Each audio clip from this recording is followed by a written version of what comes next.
জান্নাতুল ফেরদৌস বৈশাখী। বৈশাখী মানে ডাকনাম হচ্ছে বৈশাখী। হ্যাঁ। বর্তমানে বয়স কত? 16 বছর। 16 বছর বয়সে আপনি আজকে, আপনি তো মানে তোমাকে আমি তুমি করেই বলবো যেহেতু তুমি আমার বয়সে অনেক ছোট। হ্যাঁ।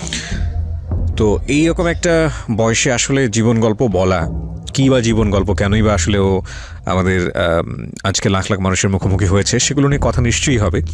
তবে আপনারা জানেন যে আমরা সাধারণত প্রাপ্তবয়স্ক না হলে জীবন গল্প আসলে প্রচার করি না, তবে দুই একটা ক্ষেত্রে ব্যতিক্রম, কিছু কিছু গল্প থাকে খুবই এক্সেপশনাল, সেই জায়গাটি থেকে আমরা আজকে ওকে লোক সমাজের মুখোমুখি করছি। তো বৈশাখী জন্ম জেলা কোথায়, কোন জেলায় জন্মগ্রহণ করেছো? গোপালগঞ্জ। গোপালগঞ্জ। ভালগা? ভাঙ্গা। ভাঙ্গা, ওকে, ঠিক আছে। বর্তমানে কোথায় থাকছো?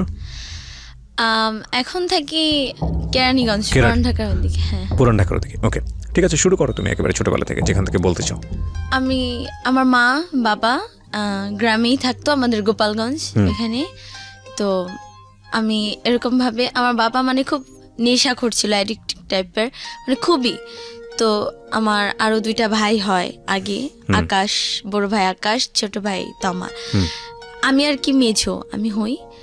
তো আমার যখন আমি হই নাকি, তখনই নাকি আমার বাবাই নাকি আমার মার উপরে মানে খুব টর্চার করে যে কেন একটা মেয়ে হইলো।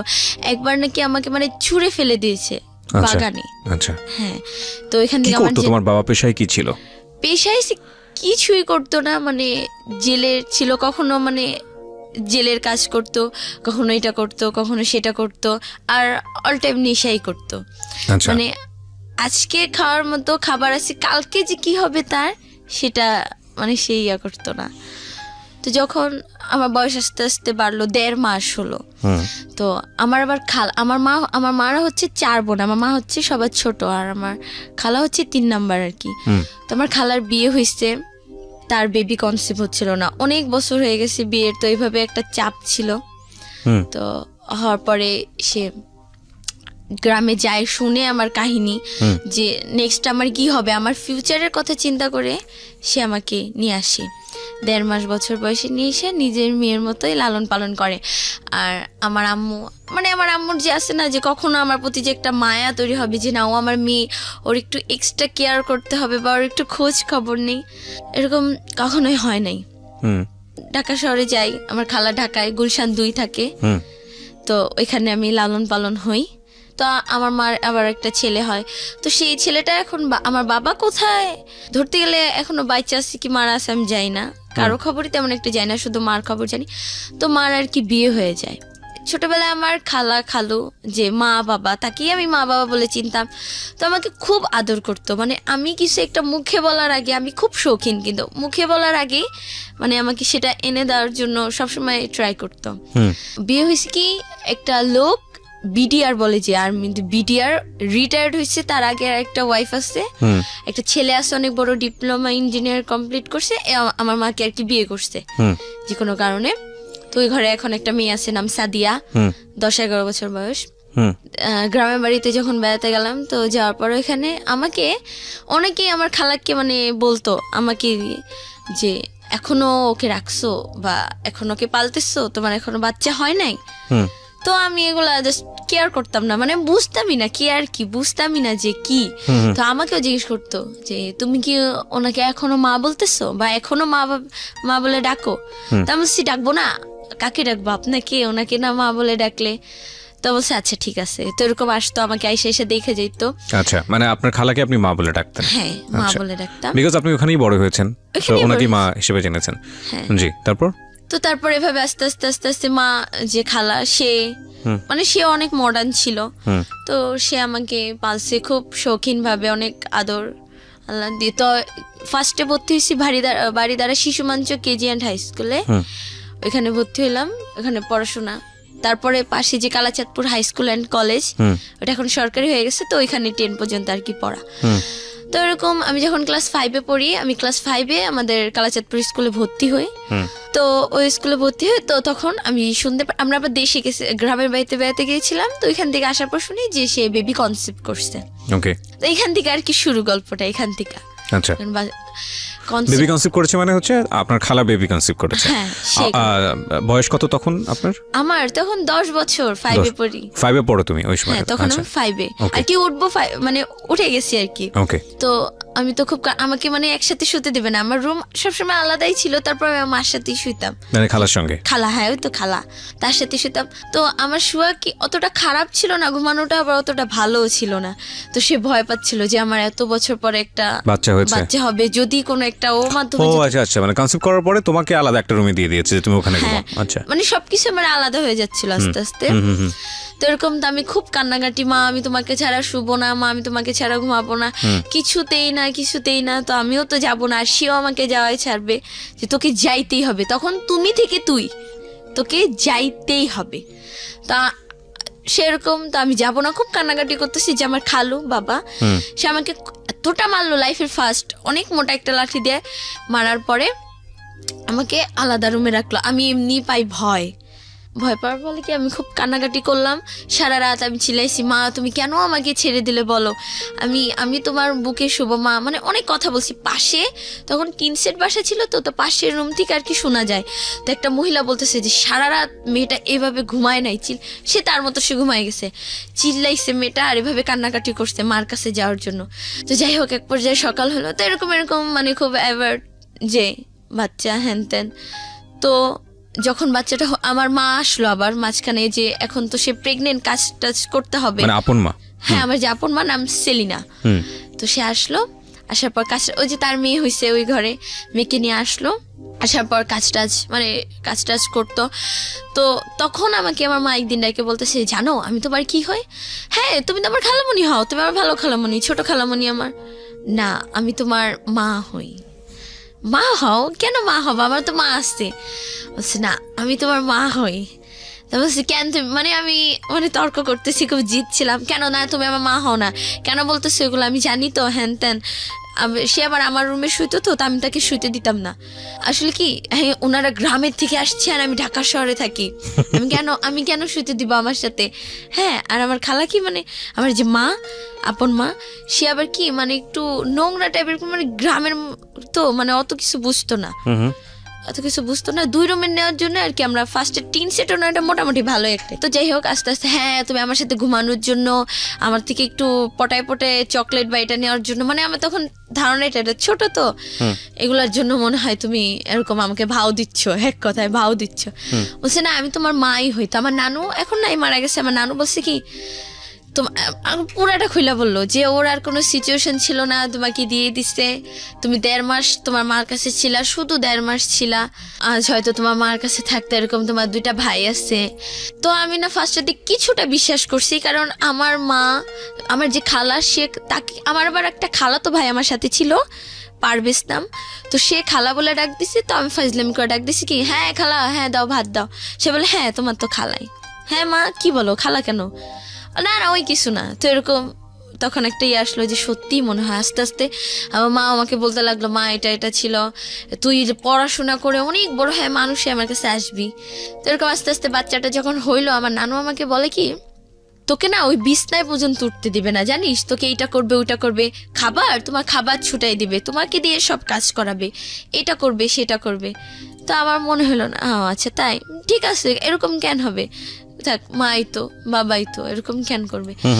আমার খালু আবার খুব ফর্সা, আমার খালা আবার একটু ডিপ শ্যামলা, তো মেয়েটা হচ্ছে একদম কুচকুচে কালো। তো যাই হোক, সবার আদরের মনি সবার। আর আমার খালাকে খুব মিষ্টি আনলো, পছন্দ করতো, মিষ্টি আনলো।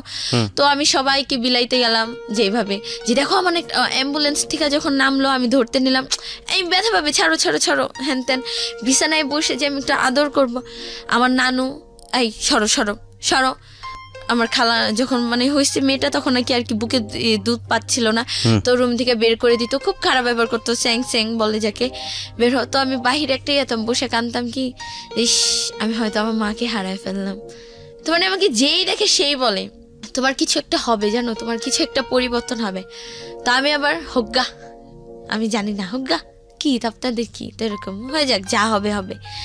তো এরকম ছোট ছিলাম। তো যাই হোক, পড়াশোনা আস্তে আস্তে আস্তে আস্তে আদরটা আস্তে আস্তে উঠলো। আমার খালা খুব আদর করে তাকে, আর আমাকে কিছু হইলেই খুব বকাঝকা করে আস্তে আস্তে যে ইগনোর অ্যাভয়েড বলে সেটা উঠে আসে।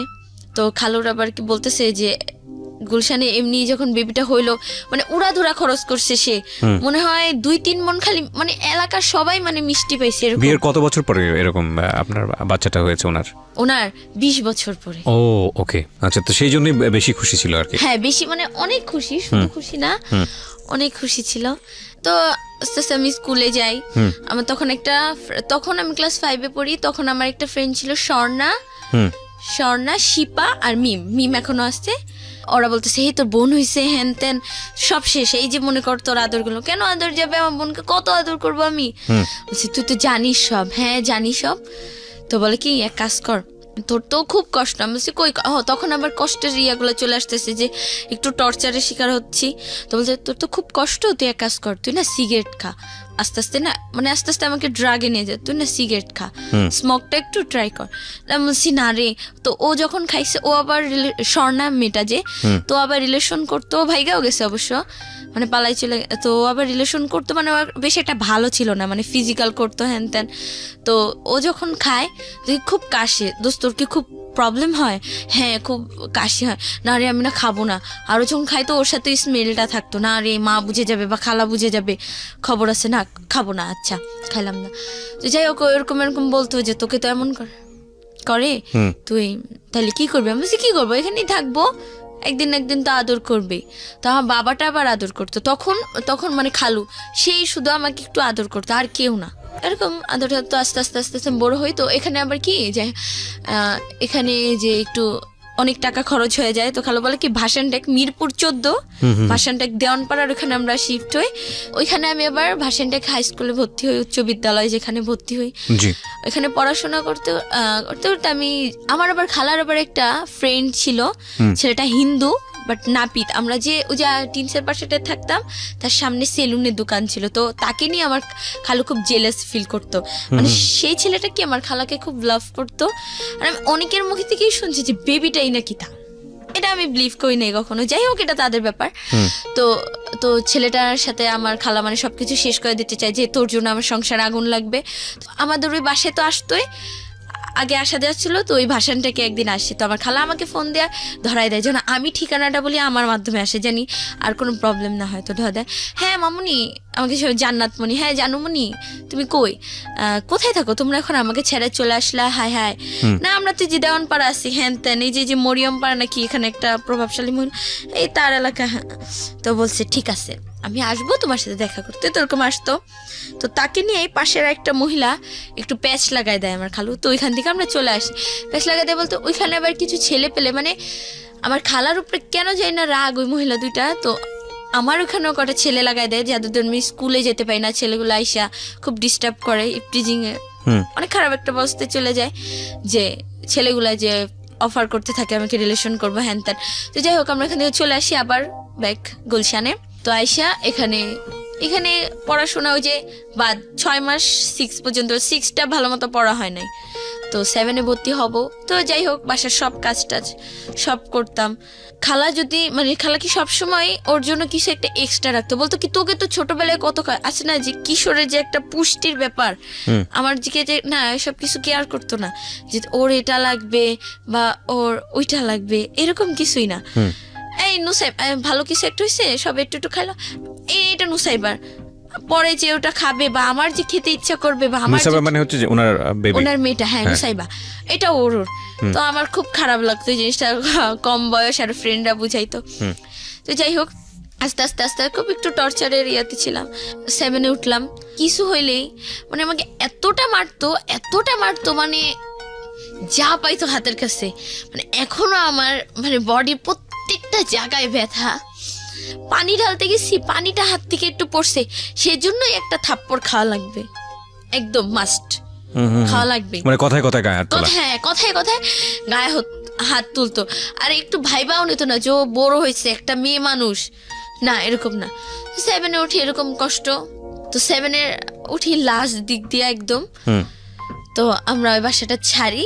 এখন আমরা একটু টাকার সমস্যায় পড়ে গেছি, কারণ আমার খরচ আমাকে তো একদম বিয়ে দিয়ে দিবে। তা আমার খরচ, আমার খালুর আবার কথা কি না থাক পড়তে থাক, এসএসসির পরে তো জানি হিসাব করা যে 16 বছর হবে, এইচএসসির পরে ওর 18 বছর হলে ওকে একটা সরকারি জব দিয়ে দিব, ওর নিজের লাইফ নিজে করবে। ওকে।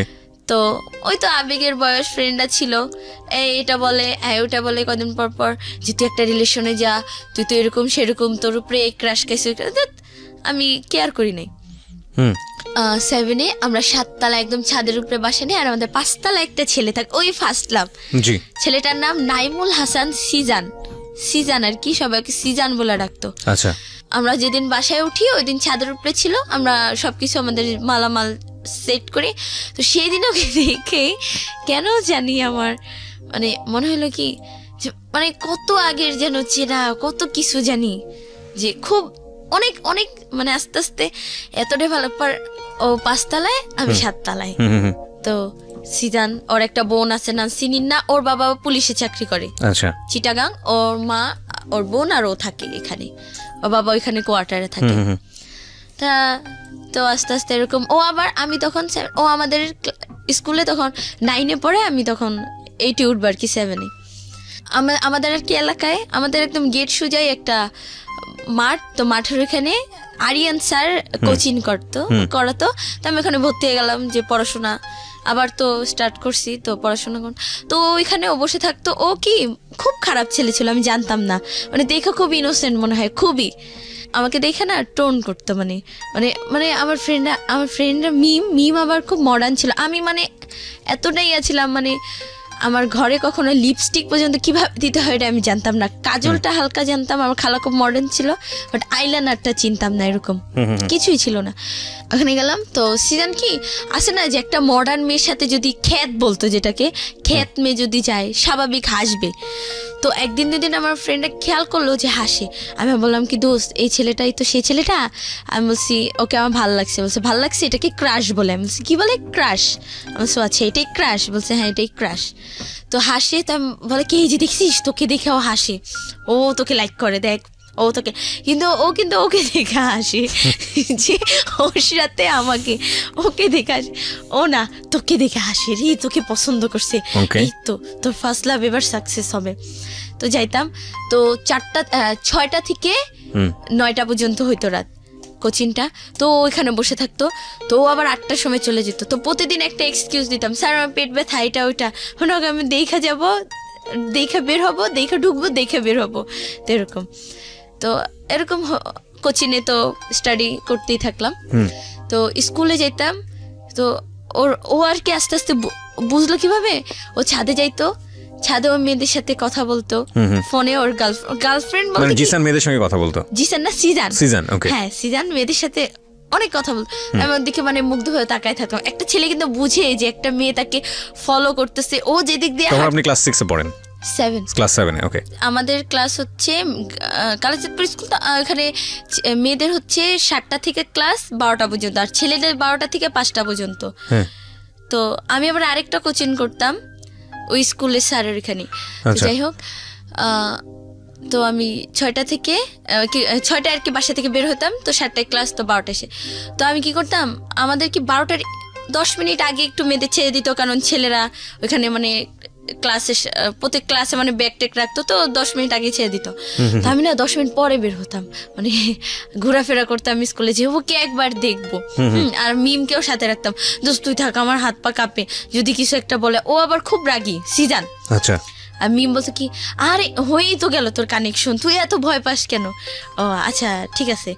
তো তো আবার বলতেছি কি, আমি আবার স্কার্ফ বানতাম, এই তুই না আর হিজাব বানবি না কেন? না তুই চুলে এখন একটু স্টাইল দিবি। তো ঠিক আছে দিব। তো কিভাবে চুল বানবো? প্রতিদিন আমি কি করতাম, আমার আবার একই বাসায় থাকতাম, তো মিম আর আমি, মিম আবার আমাদের বাসায়। তো হ্যাঁ, কিভাবে প্রতিদিন স্কুল ড্রেসটা পরে বাস চিরুনি আর বেঞ্চ নিয়ে আমি ওর কাছে যেতাম, আমাকে একটু স্টাইলিশ ভাবে বানিয়ে দিত। হ্যাঁ, আর এখন মুখে একটু পাউডার দিয়ে দিত, যে না বাবা এখন আর আগের মতো খ্যাত থাকলে চলবে না, এখন তোমাকে একটু মডার্ন হইতে হবে। তো ঠিক আছে।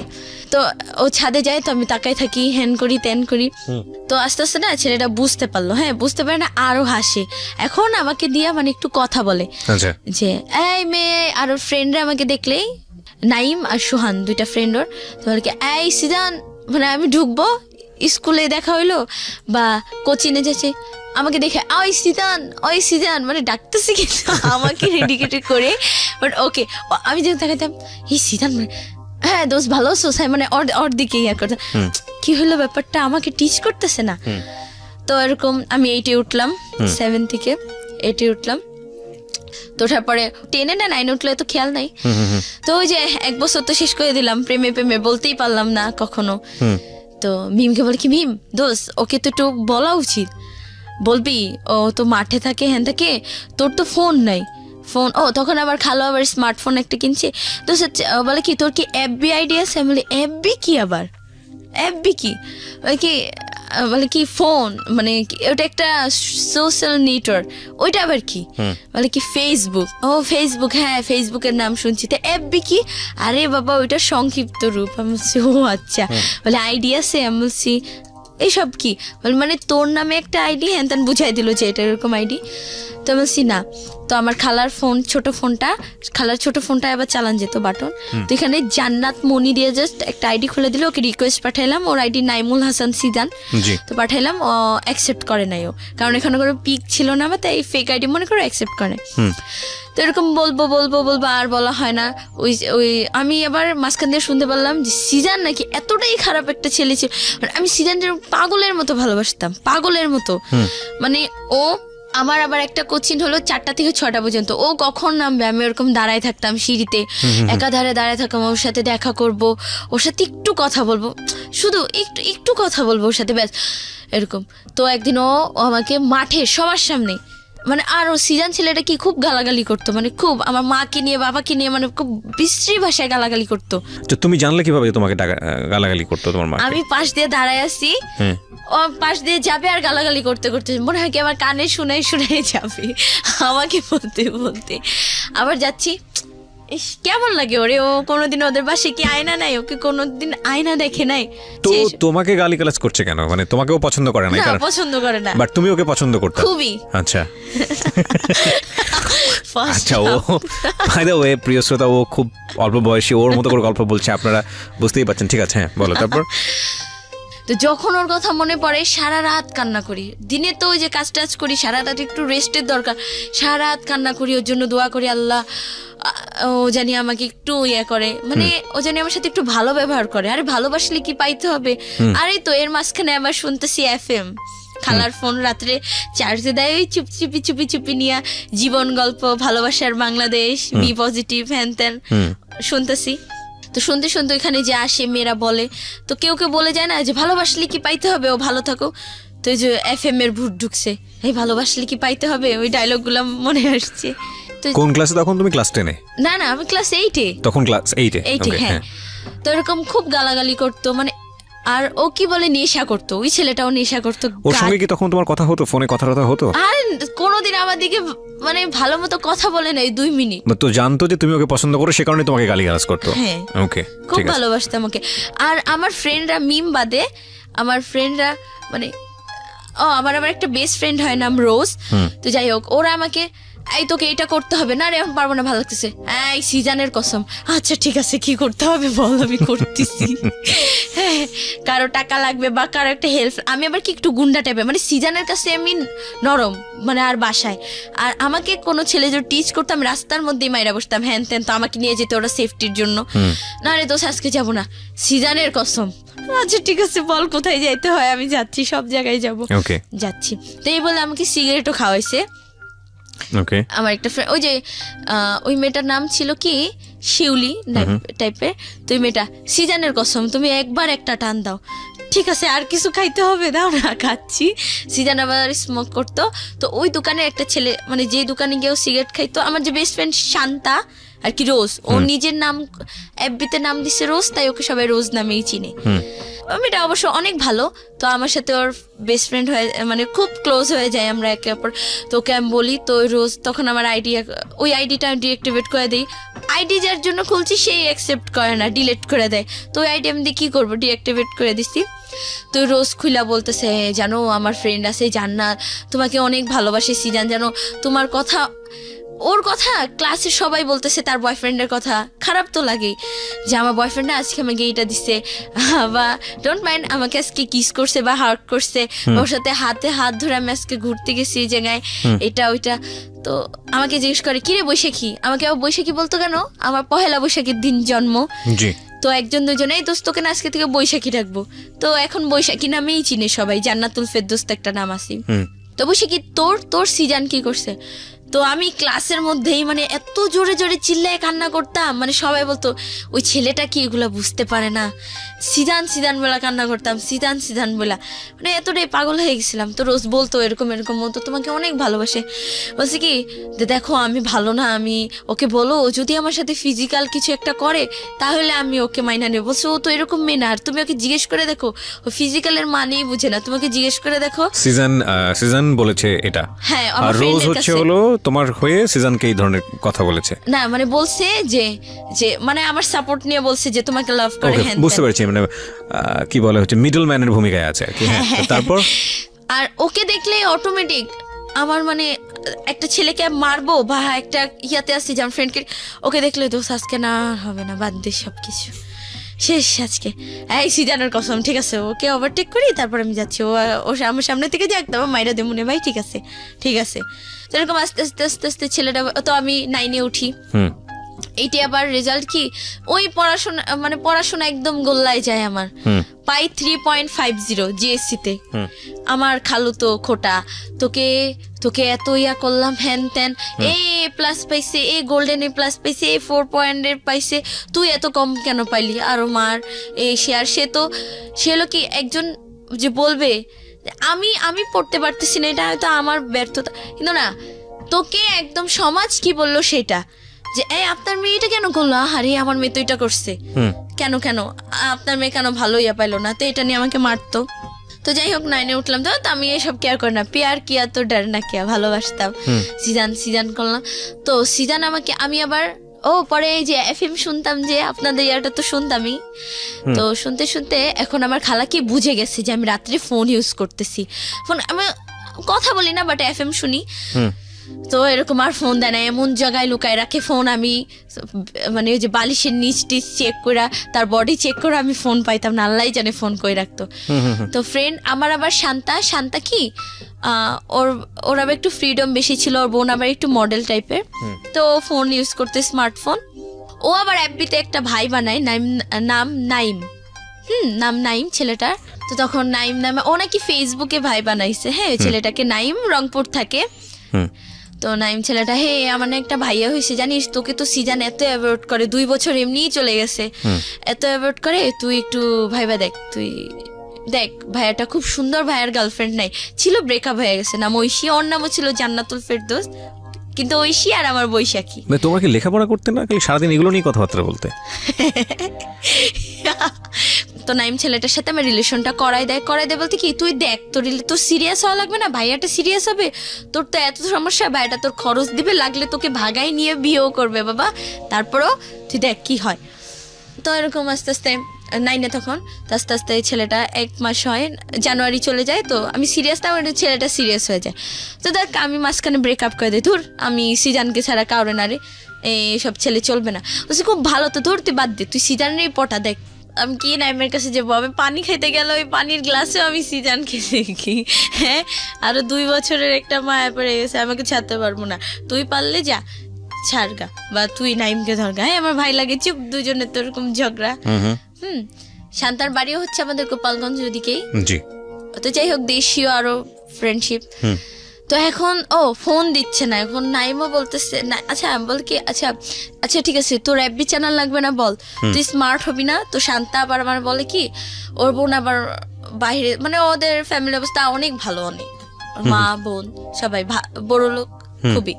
তো ফাউন্ডেশন বের করে, এটা তো সেটার নাম কি ফাউন্ডেশন, আচ্ছা এটার নাম কি আইলাইনার, ও আচ্ছা লিপস্টিক, আমি লিপস্টিক বলতাম না, লিপস্টিক বলতাম, তো লাইক তো বুঝলো না এটা লিপস্টিক হবে, এটা ব্লাশন, এটা শেড, এগুলো দিয়ে কি করে, যে ওগুলো দিয়ে এরকম সাজে, তুই সাজে যাবি সিজানের সামনে, দেখবি ও তোকে ও ডিসিশন চেঞ্জ করে ফেলবে, 2 বছরে যেটা না হয়েছে এই বছরে সেটা হবে।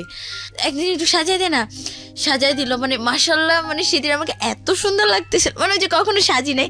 আয়নার সামনে গিয়ে বলি, আয়নার সামনে গিয়ে আমি বলতেছি কি, হ্যাঁ জান্নাত, হ্যাঁ এখন তুমি পারফেক্ট সিজনের জন্য, এখন তুমি পারফেক্ট। হ্যাঁ, আর সিজান সেজে আবার বলতেছি, হ্যাঁ জান্নাত তুমি তো জলপরি ছিলা, আমি তো বুঝতে পারি নাই তুমি এত সুন্দর।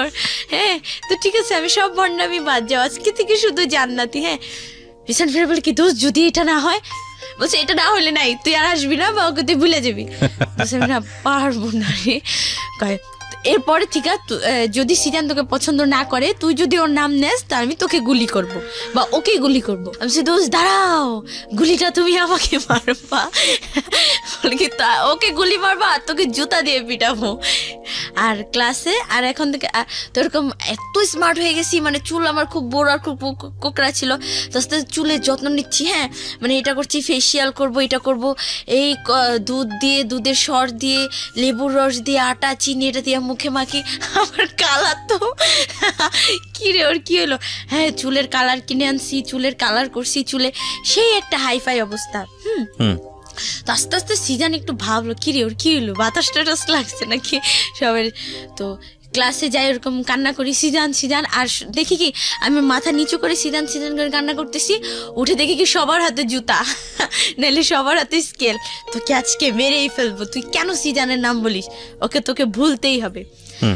ভুলতে তো পারতেছি না, দূর মিয়া তোরা ভুলগা যা। তো ক্লাস 9-এ 13ই ফেব্রুয়ারিতে আমি ফোন কিনি। ফোন কিনি কি, ওইখানে আবার তো কমিশনার জাকির হোসেন বাবুল, সে আমাকে ভাগ্নি বানায়, এই জান্নাত তুই আজকে থেকে আমার ভাগ্নি। আর মাধুর্যন আমার একটা ফ্রেন্ড ছিল, তো মাধুর্য, শান্তা, ওই যে রোজ, আর আমি বসে কি এই 3 জন ক্লোজ ফ্রেন্ড হয়ে গেলাম। যেখানে যাই 3 জন, ওয়াশরুমে গেলেও 3 জন, সব জায়গায় 3 জন। ক্লাসে একজন বই না আনলেও 3 জন যারাই যেতাম, আর 2 জনের বই হয়তো অন্য কাউকে দিয়ে দিতাম বা লুকানো থাকতো, এরকম এত ক্লোজ ছিলাম। তা আমিও টাকা নিলাম, মামা ফোন কিনবো, 8-9 হাজার টাকা নিলাম, সুন্দর একটা স্যামসাং ফোন কিনলাম। যা, আজকে থেকে আমারও একটা এফবি আইডি হবে পার্সোনাল, আমিও FM শুনবো, হ্যাঁ মন দিয়ে শুনবো। তো যাই হোক, ফোন এফবি আইডি খুললাম। ওই যে বললাম না যে মাঝখানে আগে বলছিলাম যে সিজান যে দোকান থেকে সিগারেট খাইতো, সেই যে দোকান থেকে ও সিগারেট খাইতো, তো ওইখানে একটা ছেলেকে আমি থ্রেট দিলাম, মানে খুব মারলাম, রাস্তাতে দোকান থেকে বের করে না, তুই কেন ওর কাছে সিগারেট বেচিস। আরে আপু আজব তো, আমি হলাম দোকানদার মানুষ, আমি বেচবো বা এই করবো, আমার থেকে কিনতে আসে কেন কেন। তো যাই হোক, আস্তে আস্তে ও তো 1-2 দিন নিয়ে গেলাম। তো যেদিন মারলাম সেই দিনই নাকি কত বেহায়া ও আমার বান্ধবী শান্তার উপরে ক্রাশ খায়, ওকে মারি আর ওর দিকে তাকাই থাকি, ওকে মারি আর তাকাই। তো যাই হোক, ক্রাশ খেলো, তো শান্তা আর আমি কি করলাম, ওই সিজান আসতো, সিগারেট নিয়ে যেত, তারপর আমরা ঢুকতাম, এই কয়টা নিছি। তো ওই শান্তার উপরে যখন ক্রাশ খেলো, ক্রাশ বলে আর কি, যাকে লাভ করে নাকি ফেললো, ওই ছেলেটার নাম ছিল রাকিব। শান্তার উপরে ক্রাশ খাওয়ার পরে তো আমাকে পটাইতে হবে, শান্তা পর্যন্ত যাওয়ার আগে আগে বৈশাখীর কাছে আসতে হবে। হ্যাঁ, আপনি না আজকে থেকে আমার বড় বোন, মারছেন, বড় বোন তো শাসন করবেই ভুল হইলে, ঠিক আছে আপু আপনি আজকে থেকে আমার বড় বোন, আমি সিজান ভাইয়াকে একটু ম্যানেজ করে দেবো, জানি আপনার লাইনটা মানে হয়ে যায়, সেটেল হয়ে যায়। তো ঠিক আছে, তো ছেলেটা তার 13ই ফেব্রুয়ারি, হ্যাঁ না ওইটা হয়েছিল 8 না 9 ফেব্রুয়ারি। তো 13ই ফেব্রুয়ারি ফোনটা কিনে নিয়ে আসতেছি, তো ওই ছেলেটা আমাকে একটা শপিং গিফট দিল। আপু এটা না আপনার গিফট। কি এটা কি আছে দেখি, অনেক সুন্দর একটা ড্রেস, গ্রাউন্ড টাইপের যে শর্ট গ্রাউন্ডগুলো, ওইটা একটা গিফট করলো আমাকে। তারপরে দিল, তো আপনি এটা কালকে 14ই ফেব্রুয়ারি এটা পরে আপনি ঘুরবেন। ওকে ঘুরবো, প্রবলেম নাই, আপনি যা বলেন তাই। আমার আরো কিটক্যাট দেয়, চকলেট দেয় শান্তাকে পটাইতে। যাই হোক, শান্তা পাত্তা দেয় না, দোকানদার ছেলে, শান্তার নজর হলো খুব ভাই, আবার রিলেশন করতো অনেকগুলা, ও এরকম একটা ছেলেকে ভালো। যাই হোক, তো এভাবে আস্তে আস্তে পরেও 14ই ফেব্রুয়ারিতে গেলাম, হ্যাঁ মাধুর্যর বাসায় গেলাম আমরা, সারাদিন অনেক মজা। বাবুল কমিশনার মা বাবা তার আগের দিন 5,000 টাকা দেয়, তো ওই 5,000 টাকা খালাকে নিয়ে দেয়, তো সে খুব খুশি, আমাকে একা একা ছেড়ে দিচ্ছে, আমি হাতে জিলে দিয়ে ঘুরে আসি। তো ফ্রেন্ডরা 3 ফ্রেন্ড মিলে ঘুরি, 2 জনে মানে 3 জনে, সরি 3 জনে ঘুরি। তো এখন দেখি, এখন স্টাইল করি না, হ্যাঁ ওরা আবার একটু শর্ট, বাট মাধুর্য মেয়েটা খুব সুন্দর, বাট ওরা শর্ট, আমি একটু লং ছিলাম। তোমার 2-3টা ওখানে স্থানীয় ছেলে মানে ক্রাশ খেয়ে গেলো। তো হ্যাঁ আপু এই ফোন নাম্বার দেন, না দিয়ে ছাড়বই না। ও ফোন কিনছি আবার, এই ফোন কি তোমার বাবা কিনে দিছে, কেন নাম্বার দিব, সিম কার্ড হ্যান ত্যান। না আপু দেন। আমরা যাই হোক সারাদিন ঘুরলাম, বের হয়েছি সকাল 9টায়, আসছি রাতের 8টায়। খালা তো কিচ্ছু বলবে না, টাকা দিছি আগের দিন টাকা দিচ্ছি না, কিছু বলে নাই, খালি একটু বলছে তোর যদি কিছু হয়ে যেত বল। আর ফোনটাও তো লুকালুকি মানে লুকিচুপি চালাই, যে কেউ জানে না। ফোনটা অনেক কষ্ট করে চার্জ দিতাম, তার ঘুমাই থাকতো সারা রাত, হাঁটাহাঁটি 2 ঘন্টা চার্জ দেওয়ার পরে আর কি খুলে টিপে ফোন ইউজ করে আবার চার্জ দিয়ে সকালে উঠে খুলে ঘুমাইতাম। তো যাই হোক এই ঘুরলাম ফিরলাম, আমরা রিক্সা দিয়ে যাচ্ছি, আর ছেলে 3টা, ওইখানে আবার 3টা ছেলে বাইকে, আমাদের রিক্সা থামায়া বাইকে ধরে এই নাম্বারটা আপু দিলেন না, নাম্বারটা দিলেন না। পরে এক পর্যায়ে তাদের বাইকের তেল নাকি শেষ হয়ে যেত, আমরা তো 3জন খুব খুশি, হাল্লা বাচ্ছি। ও মা এখন দেখি বাস নিছে, বাস নিয়ে আমরা রিক্সা দিয়ে যাই, ও বাস দিয়ে সে আমাদের আগে দাঁড়ায়, হাই নাম্বারটা তো দিলেন না, এই নাম্বার দিব মানে। তো যাই হোক, তো অনেক মজা 3টা কাটা। গুলশানের যে নাট রেস্টুরেন্ট, তো এখানে আমরা খাইলাম, আমি ট্রিট দিলাম, আমার কাছে আরো এক্সট্রা 8,000 টাকা ছিল, যে মামার থেকে, মামা টাকা দেন তো কিছু জানি না, টাকা নিতাম মামা থেকে, কমিশনের মামার টাকা নিতাম, ওরাও নিত, 3জনে মিলা যাক খাওয়া দাওয়া করলাম। করার পরে তো যাই হোক ঘুরলাম টুরলাম, সারাদিন আসলাম বাসায়। তো সিদানকে আমি নক দিলাম, তো সিদানের কথা আমার এত খারাপ লাগলো। সিদান আমাকে নাইম ছেলেটা তখন নাকি নাইম ছেলেটা আস্তে আস্তে মানে আমাকে ভুলে যায়, যে থাকা এই মেয়েটা তো সিরিয়াস না, এর সাথে আমি কি কথা বলবো। তো ও আবার একটা মেয়েকে পছন্দ করে, নাম মামতি। মামতি, কিন্তু মামতি মেয়েটার আবার যাই হোক ওকে করতো না, ফ্রেন্ড হিসেবে দেখতো। তো এরকম যাকে আমিও ভাবলাম কি যাকে ও তো ওর বিজি লাইফে আছে, আমিও আমার মতো কোনো প্রবলেম নেই। তো সিজানকে আমি নক দিলাম 14 ফেব্রুয়ারি। সিজান জানো আজকে কি দিন? কি দিন ক? সিজান আজকে কি হয় জানো? বিশ্ব ভালোবাসা দিবস, হ্যাপি ভ্যালেন্টাইন্স ডে। আজকে হ্যাপি জুতা দে, তাও কার জন্য জানিস? তোর জন্য। কেন সিজান আমি কি করছি বলো? আমার ওপর মানে সেদিন একদম আমাকে জোর জবরদস্তি ফোনে অ্যাপবিতে কি করছি বলো? তোমার আমাকে ভালোবাসতেই হবে, কেন বাসবা না বলো? আমার মধ্যে এখন কি কম আছে বলো? কি কম আছে? বা আমাকে খারাপ অফার দিল, এটা করতে আমি ভাইবা দেখবো না বাবা, আমি এটা করবো না। তখন আবার এটা একটু বুঝি, ফ্রেন্ডদের সাথে চলে না এটা হবে না। তো কয়েকদিন পরে আবার নক দিয়ে বলতেছে, হঠাৎ ওই নক দিয়ে বলতেছে কি একটা ছেলে আছে, প্রেম করবা? সিজান আমি কেন প্রেম করবো? কেন তুমি আসো না? আচ্ছা ধর আমি কেন, আমি কি তোমার সাথে রিলেশন করবো? তোমাকে আমি বউ বানাবো না কি? চিন্তা করো না, এসব চিন্তা করো না। দেখো তা আমি ওকে ও আজে বাজে কথা বলো, নেশা করতো তো আবার আজে বাজে। তো আমাকে একদিন বল কি তুমি এক কাজ করো, ওয়াশরুমে যাও। হ্যাঁ, ভয়েস মেসেজ দিচ্ছে রাত্রে, হেডফোন দিয়ে খুব চুপি চুপি এফএম শুনতাম আর চ্যাটিং করতাম। তুমি যাও ওয়াশরুমে, ওয়াশরুমে গিয়ে তোমার ফুল বডির পিকটা তুমি আমাকে তুলে তারপর আমাকে মেসেঞ্জারে সেন্ড কর। আমি বলছি কেন? বলছি কেন আমি দেখবো। তখন আমি না শান্তাকে নক দিলাম, দোষ কি করবো বল? বলছে আজকে তোর পরীক্ষা হবে যে তুই কে। আমি বলছি দাঁড়া, ঠিক আছে দাঁড়া। হ্যাঁ, ওরে ভাব নিলাম যে ওরে আমি এখনই বাসায় গিয়ে মায়ের আসবে। হ্যান তার ওরে নক দিয়ে বললাম কি কেন আমি না পারবো না, মানে এমবি নাই। শান্তা বল কি বকা দিছিস? আমি বলছি হ্যাঁ সেই বকা দিছি, ওকে পারি নাই। পরের দিন আবার বলতেছে যে খারাপ পিক দিতে। মানে সেদিন মানে আমার খুব রাগ উঠেছিল। ও সেদিন আবার শুনছি কি ও নাকি ওর ব্যাপারে মানে সব জানছি যে ও খুব খারাপ, ও মেয়েদের সাথে ফিজিক্যাল করে, ও নেশা করে, মানে ও ভালোবাসা কিছুই বুঝে না। সেদিন চাইছে আমি বলছি কি যা তোর মারি গিয়া বল দেখাইতে। কি বললি তুই? বলছি হ্যাঁ তোদের মতো ছেলেকে এভাবেই শাস্তি দিতে হয়। ওরা বলে কি তুমি না জান্নাত না, ও নর্মাল হয়ে গেছে, তুমি না জান্নাত না। আমি জান্নাত, ভয়েস এসএমএস পাঠাইছি আমি জান্নাত, কি বল যে তুমি জান্নাত না, এটা জান্নাত না, এটা হয়তো ভিডিও করা বাট কথা এরকম না, তুমি জান্নাত না, আমি জান্নাত। বলে কি তুমি এত কঠিন কিভাবে হইলাম? বলছি ওই যে 2-2.5 বছরের এক্সপিরিয়েন্স আছে, তোমার পিছনে ঘুরছি আমি, হ্যান করছি ত্যান করছি, কত কিছু করছি। ও আমার কি বলে, বলছে তুই হাত কাইটা গভীরভাবে হাত কাইটা ফ্রেন্ডরা মানে ওর কথা গভীর এইরকম নিচে দিয়ে এরকম মানে মেঝে পড়তো, মানে একটা ব্যথা, এটাও আমি বুঝতাম না। তো যাই হোক এভাবে আস্তে আস্তে সবাই মিলা বুঝালো, দেখ তুই ওর একটু ভুলা যা, লাভ নাই, যেখানে মায়া বাড়ায় লাভ নাই সেখান থেকে মায়া কাটাইতে হয়।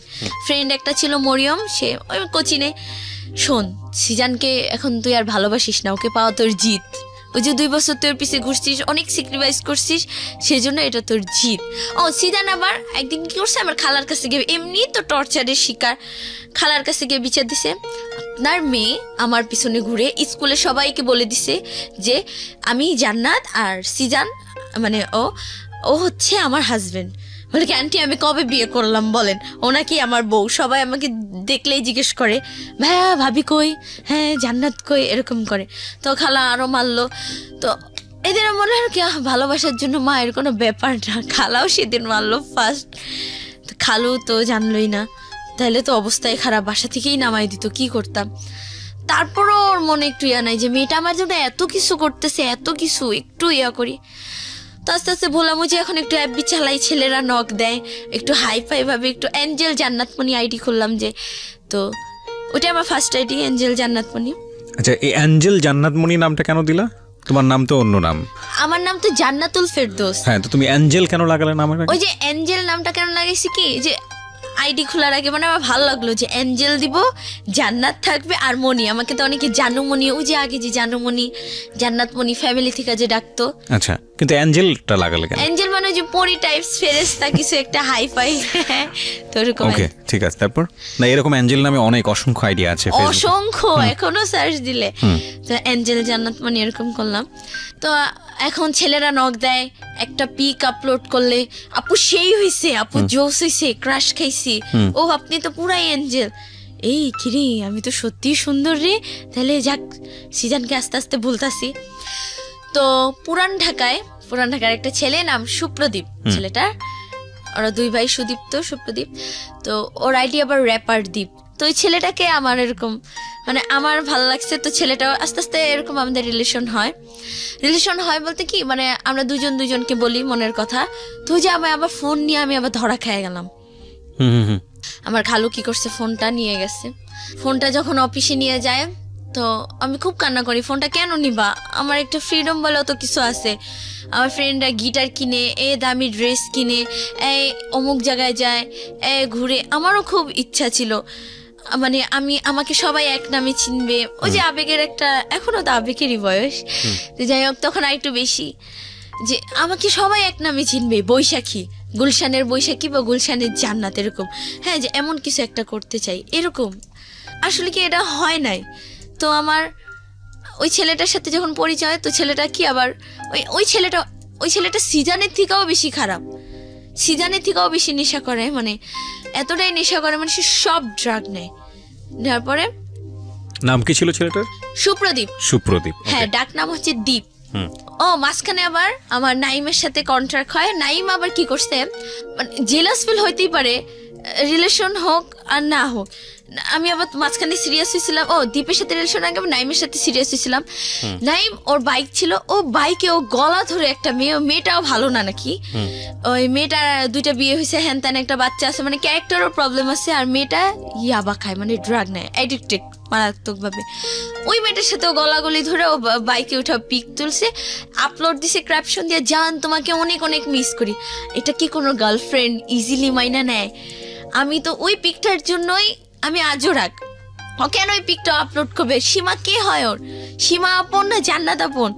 না, ও বলে আমার ফ্রেন্ড, ও আমার বোন। চুপ থাক তুই।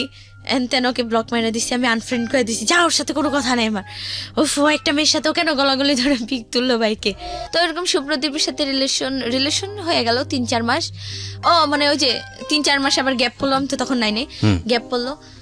তো ও ফোন ওটা ভাঙ্গেই ফেলে। তো আমার ফ্রেন্ড আবার সজীব, ওকে বললাম দোস্ত তো 2টা ফোন, আমাকে একটা ফোন দিয়ে দে। বলছি কি করবি? আমি বলছি কেন প্রেম করবো? ও আবার ফিটিং বাস, তুই ফিটিং আইনা দিতে পারবি? বলছি এটা আবার কি?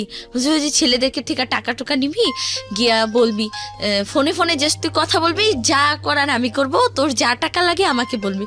আমি বলছি দেখ একটু পাম্পট্টি মারি, দেখি ফোনটা দিলেই হয়েছে, তারপর তোরা আর চিঠি না যাস। আর তো ফোনটা নেই, তুই ছেলেটার সাথে ইয়ে করি। তো ছেলেটা, সুপ্রদীপ ছেলেটা বলে কি, তুমি চলে আসো আমার কাছে, তোমার যা খরচ লাগে, যা টাকা লাগে আমি দিব। আমি বলছি দেখো আমি কিন্তু প্রতিদিন ভাজা পোড়া খাই, আমার কসমেটিক্স লাগে, আমার প্রত্যেক মাসে ড্রেস লাগে, বলছি আমি সব দিব, তুমি চলে আসো।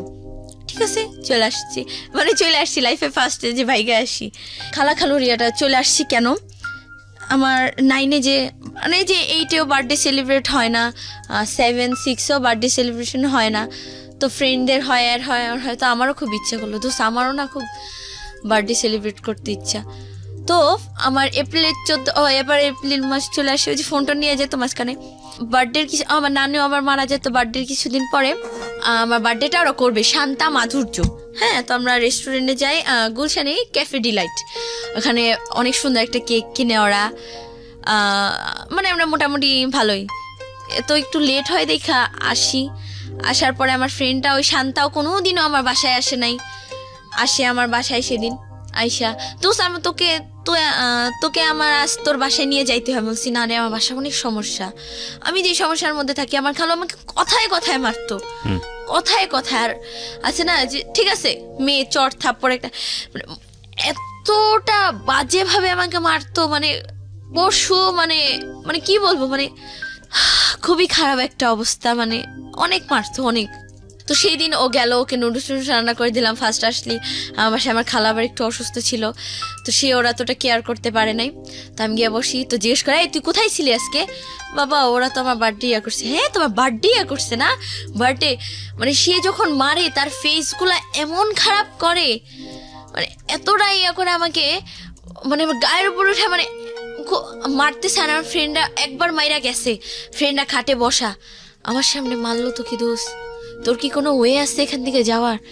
তুই আমারে বলিস আবার আসে, এই মেয়ে তুমি এখনো যাও নাই বাসা থেকে, যাও আমার বাসা থেকে বের হও। ওকে বের করে দিছে, দিয়ে আমাকে আবার এত মারে যে আমি 12-13 দিন আমি স্কুলে যেতে পারি নাই, স্কুলে যাওয়া অফ হয়ে যায়, মানে নাক মুখ চোখ সব কিছু আমার ফুলে যায়। ওকে, তো যাই হোক, শান্তা ওই দিক থেকে ট্রাই করতে থাকে যে নাইম ছেলেটা, দেখি যে নাইম কোনো ম্যানেজ করতে পারে কিনা। তো নাইম এরকম যে বললো যে ঠিক আছে আমি দেখি ওর জন্য আমি কি করতে পারি। তো নাইম অতটা সিরিয়াস নেয় না যে হ্যাঁ ও আমাকে এত ইনসাল্ট করছে হ্যান ত্যান। তো যাই হোক, সুপ্রদীপের সাথে তো এরকম। আবার ঈদের দিন আমি শান্তার বাসায় ছিলাম, সে ঈদের দিন আমাকে এই তুই কোথায়? আমি ফ্রেন্ডের বাসায়। তোর এত কেন দেরি হচ্ছে? আইনা আমাকে এত মারে, আমাকে খুব টর্চার করতো, অনেক মারতো। নভেম্বরের 23 তারিখে আমি পালাই, 23 তারিখে আবার নাইমের বার্থডে। তো এরকম বলতো সবসময় ফ্রেন্ডরা, তুই না কোথাও চইলা যা রে, তুই অনেক হ্যাপি থাকতে পারবি, তুই এখানে থাকিসই না। 23 তারিখে না 22 তারিখে রাত্রে পালাই দীপের সাথে, খালার ফোনটা নিয়ে পালাই, 3 সেট কাপড় নেই, তখন মাথায় এত কিছু আসে না, গয়নাগাটি টাকা পয়সা নিতে হয় পালাই গেলে। ছেলেটাও তো কিছুই করতো না, কাজ বাস। মানে বাবা মা মারলো, এই খালু মারলো, গায়ে হাত তুললো, এই কারণে সিদ্ধান্ত নিলেন সুপ্রদীপের হাত ধরে চলে যাবেন। হ্যাঁ। তো কি করলেন আপনি? চলে গেলেন বলতে প্ল্যানটা কিভাবে ছিল, আপনারা কিভাবে এক্সিকিউট করলেন এটা? একটা ড্রেস পরলাম, একটু সুপ্রদীপ এটা জানতো যে আপনি বাড়ি থেকে চলে আসতেছেন? ওই তো তুমি চলে আসো, যা খরচ লাগে আমি দেবো, যা টাকা লাগে আমি। কি করতো তখন? কিছুই করতো না, নেশা করতো। আর পুরান ঢাকা ওদের 4 তলা বাড়ি আছে, ব্যাস এই। এটা তুমি আগে থেকে জানতা? না, আমি জানতাম ও নেশা করতো না, কিন্তু একটু কাজ টাজ করতো না। বাট তোমার মার সঙ্গে তো তুমি তো জেনেছো তোমার অরিজিনাল মা কে, তো তার সঙ্গে তো তুমি যোগাযোগ করতে পারতে।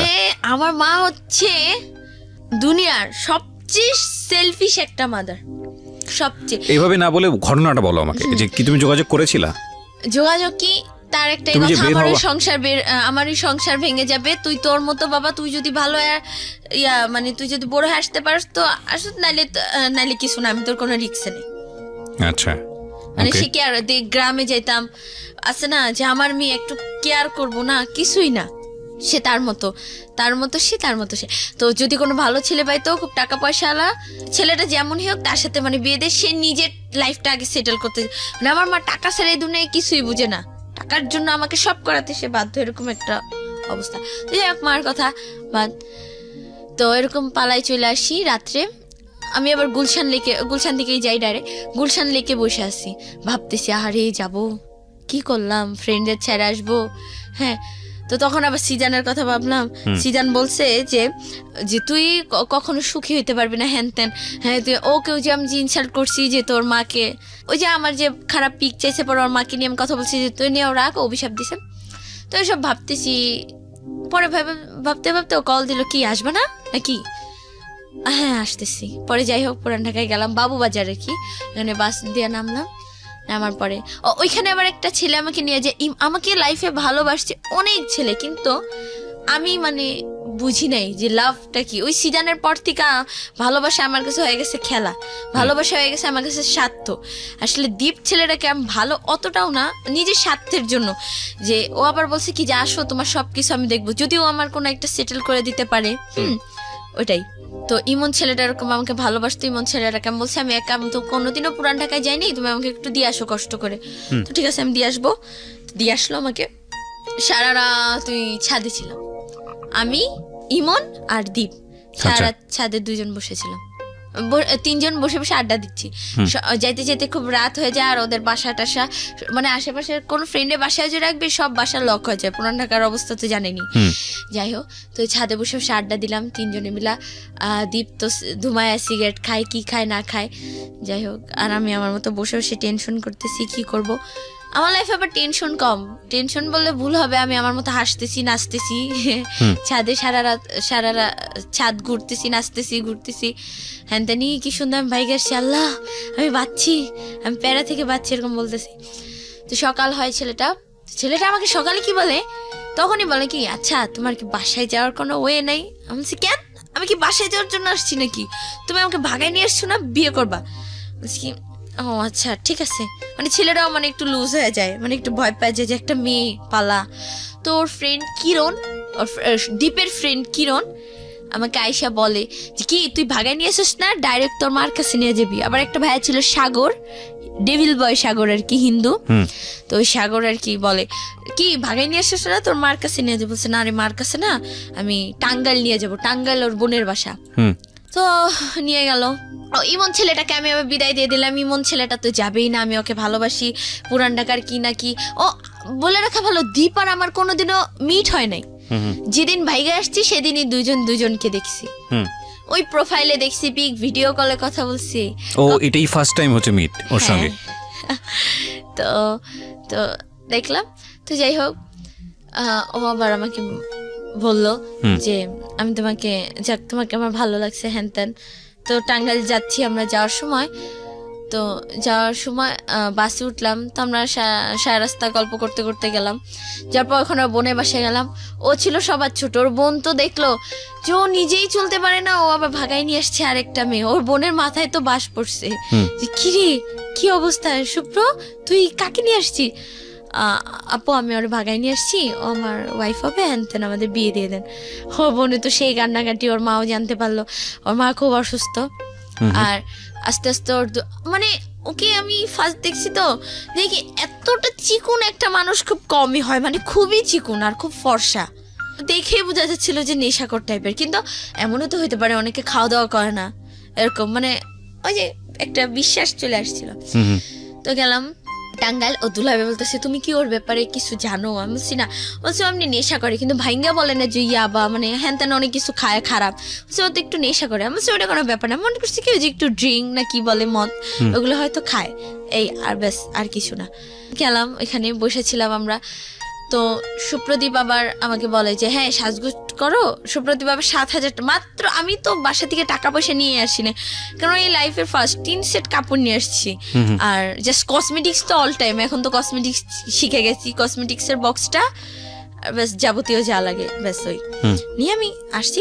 তো সুপ্রদীপ 7,000 টাকার ম্যানেজ করছে, ম্যানেজ কইরা ওর দুলাভাইয়ের হাতে টাকাটা দেয়, ভাই এই টাকা দিয়ে আমাদের কোর্ট ম্যারেজ বা কিছু একটা করায় দেন, এই আর পসিবল না। দুলাভাই তো সে রাতে আমাদের একসাথেও থাকতে দেয় না, বোনের সাথে ছিল, দুলাভাইয়ের সাথে ছিল, যে না কিছুতেই মানে নিব না। ও দুলাভাই অনেক বুঝাইছে তুমি চলে যাও। বলছি কি আমি কিভাবে চলে যাও বলেন, গেছি, একটা মেয়ে ভাইগা গেলে সে কি কোনদিন আর ফেরত যায় বাসায়? তার হাজবেন্ড হইতো খালাখালু যতই খারাপ হইতো, যা ওর বিয়ে হয়ে গেছে, তো এবার ওর হাজবেন্ড নিয়েও থাক। যখন ছেলেটা আর কি আমাকে বলা শুরু করলো যে বিয়ে করবো হ্যান ত্যান, তো বিয়ে করবো আমি কি দীপ আমি মেহেদি পরবো, আমি চুড়ি পরবো, হ্যাঁ তোমাকে সব কিনে দেবো। আমাকে একটা হলুদ কালার একটা ড্রেস ছিল, ওই ড্রেসটা পরে আমি বসেছিলাম। তো দুলাভাই কিছুতেই মেনে নিচ্ছিল না, সারা রাত আমাকে ওর বোন বুঝাইছে, বোনের সাথে তুমি প্লিজ ব্যাক করো, বাসায় ব্যাক করো। বলছি পসিবলই না আপু, আপনি আমাকে আরেকটা ওয়ে করে দেন, আপনার যদি এত মনে হয় যে আমি ওর জন্য পারফেক্ট না, আমাকে ভুলে যাবো। বলছে দেখো তুমি মেয়ে মানুষ, হ্যান ত্যান, ধর আপনার মেয়ে মানুষ, বের হয়ে আসছি আবার কি, হ্যাঁ আমি তো যাই হোক। ও দুলাভাই হঠাৎ করে সকালবেলা এই সুপ্রদীপ তুই টাকা আনছিস? হ্যাঁ টাকা আনছি, টাকা দে, তোদের বিয়ে করাই দিব। দুলাভাইয়ের ধান্দা আছে টাকা নিবে, এই ও তো খুশি।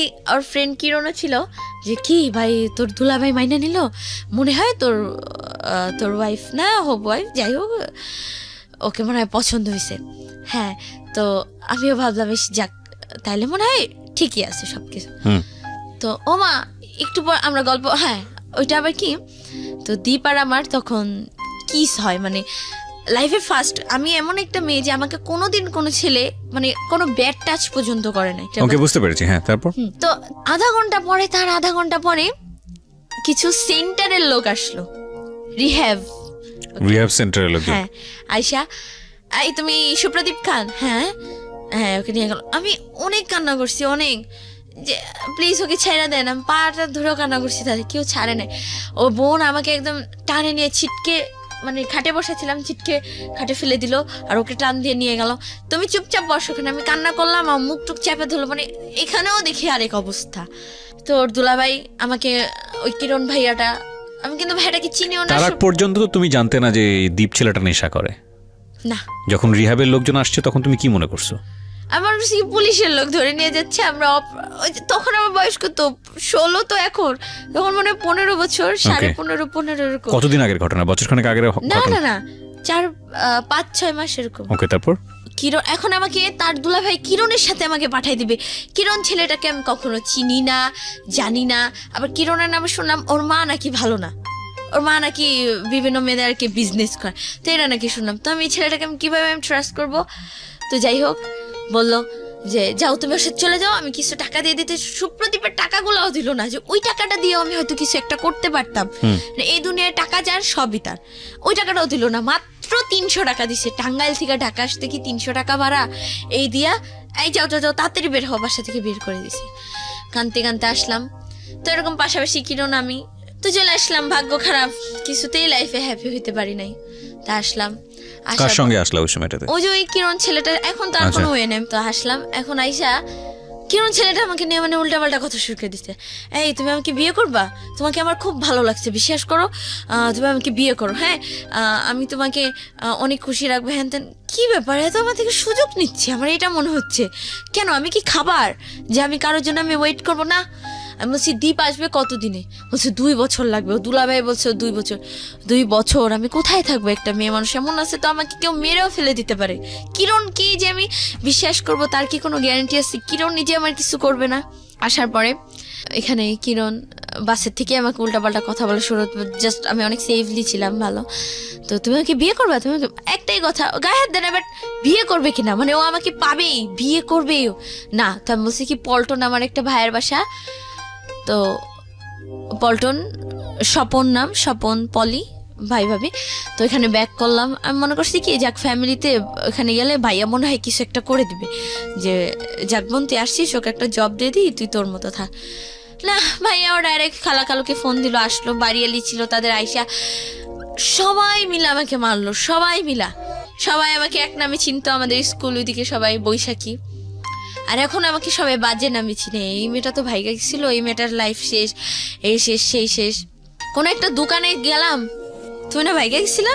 কি বলবো, পাশে লোকজন সবাই তাকায় থাকে। যেই লোকগুলো আমাকে ছাড়া চলতো না, যে তার বোনেরাই কিন্তু অনেক প্রবলেম ফেস করছে, যে আমাকে নিয়ে গেছে, যে আমি তাদের সমস্যাটা সলভ করে দিছি, তারাই আজকে বলে আমাকে বাজে নামে ডাকে। তারাই এই মেয়েটা শেষ, মেয়েটা শেষ। তখন নাকি সিজান, জানি না, তখন নাকি সিজান বলছে ও কি কাজটা ঠিক করলো। আমি সেই কথাটাও বলছে, হ্যাঁ বলছে।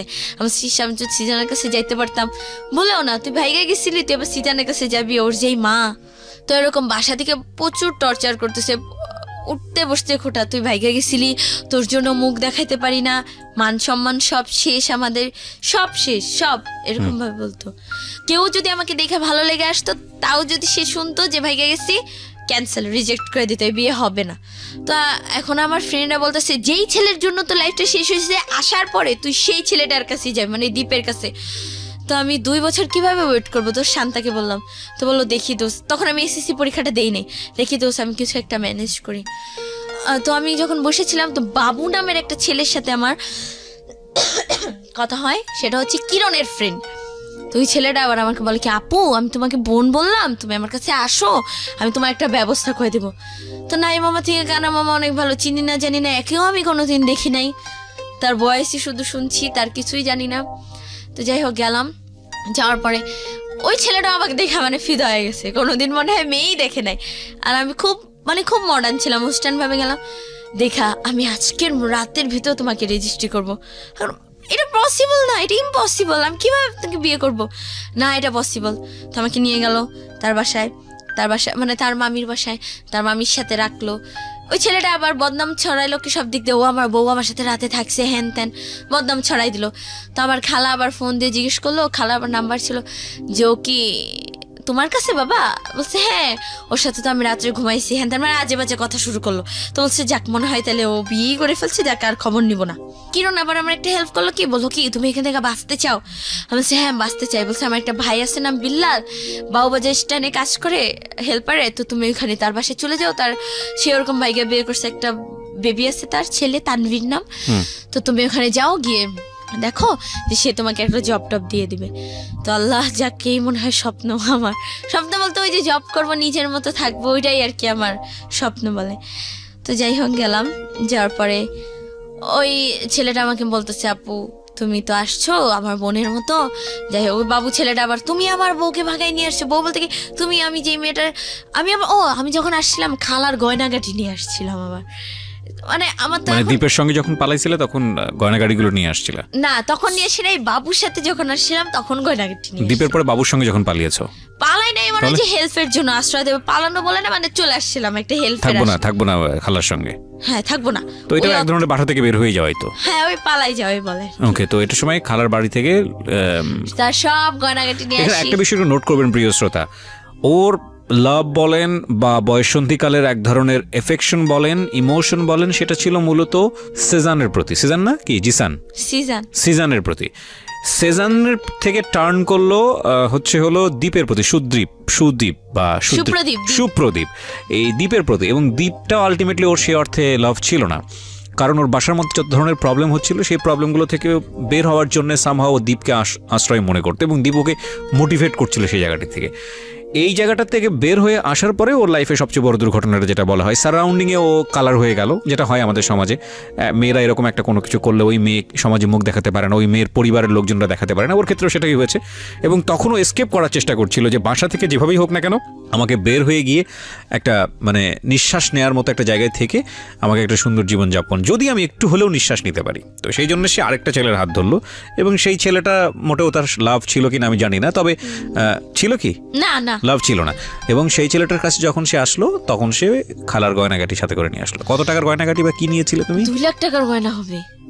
ওই গয়নাটার কথা শুনেই মানে ছেলেটা আরো পাগল হয়ে গেছে। মানে বিষয়টা দাঁড়ালো এরকম যে ওর খালার বাসায় কোনো রকম তাও থাকতে পারতো, কিন্তু এই গয়না চুরির পরে সে যে থাকতে পারবে না বা তার অবস্থা যে আরো বেশি জটিল হবে এটা খুব সহজেই অনুমেয়। তো গয়না চুরি করে তুমি গেলা বাবুর কাছে, তারপর গয়না চুরি বলতে ওই যে নিয়ে গেলাম, যে এখন তো ওই ভাইটা বলছে আমাকে একটা আশ্রয় দেবে, হয়তো ওই গয়নাগাটি বিক্রি করে হয়তো কয়েকদিন নিজেকে চালাইলাম, তারপর যখন জব হয়ে যাবে বা কিছু একটা হবে, মানে আমার ধারণা ছিল ওরকম যে হবে, যে নিজেকে চালাইতে পারবো।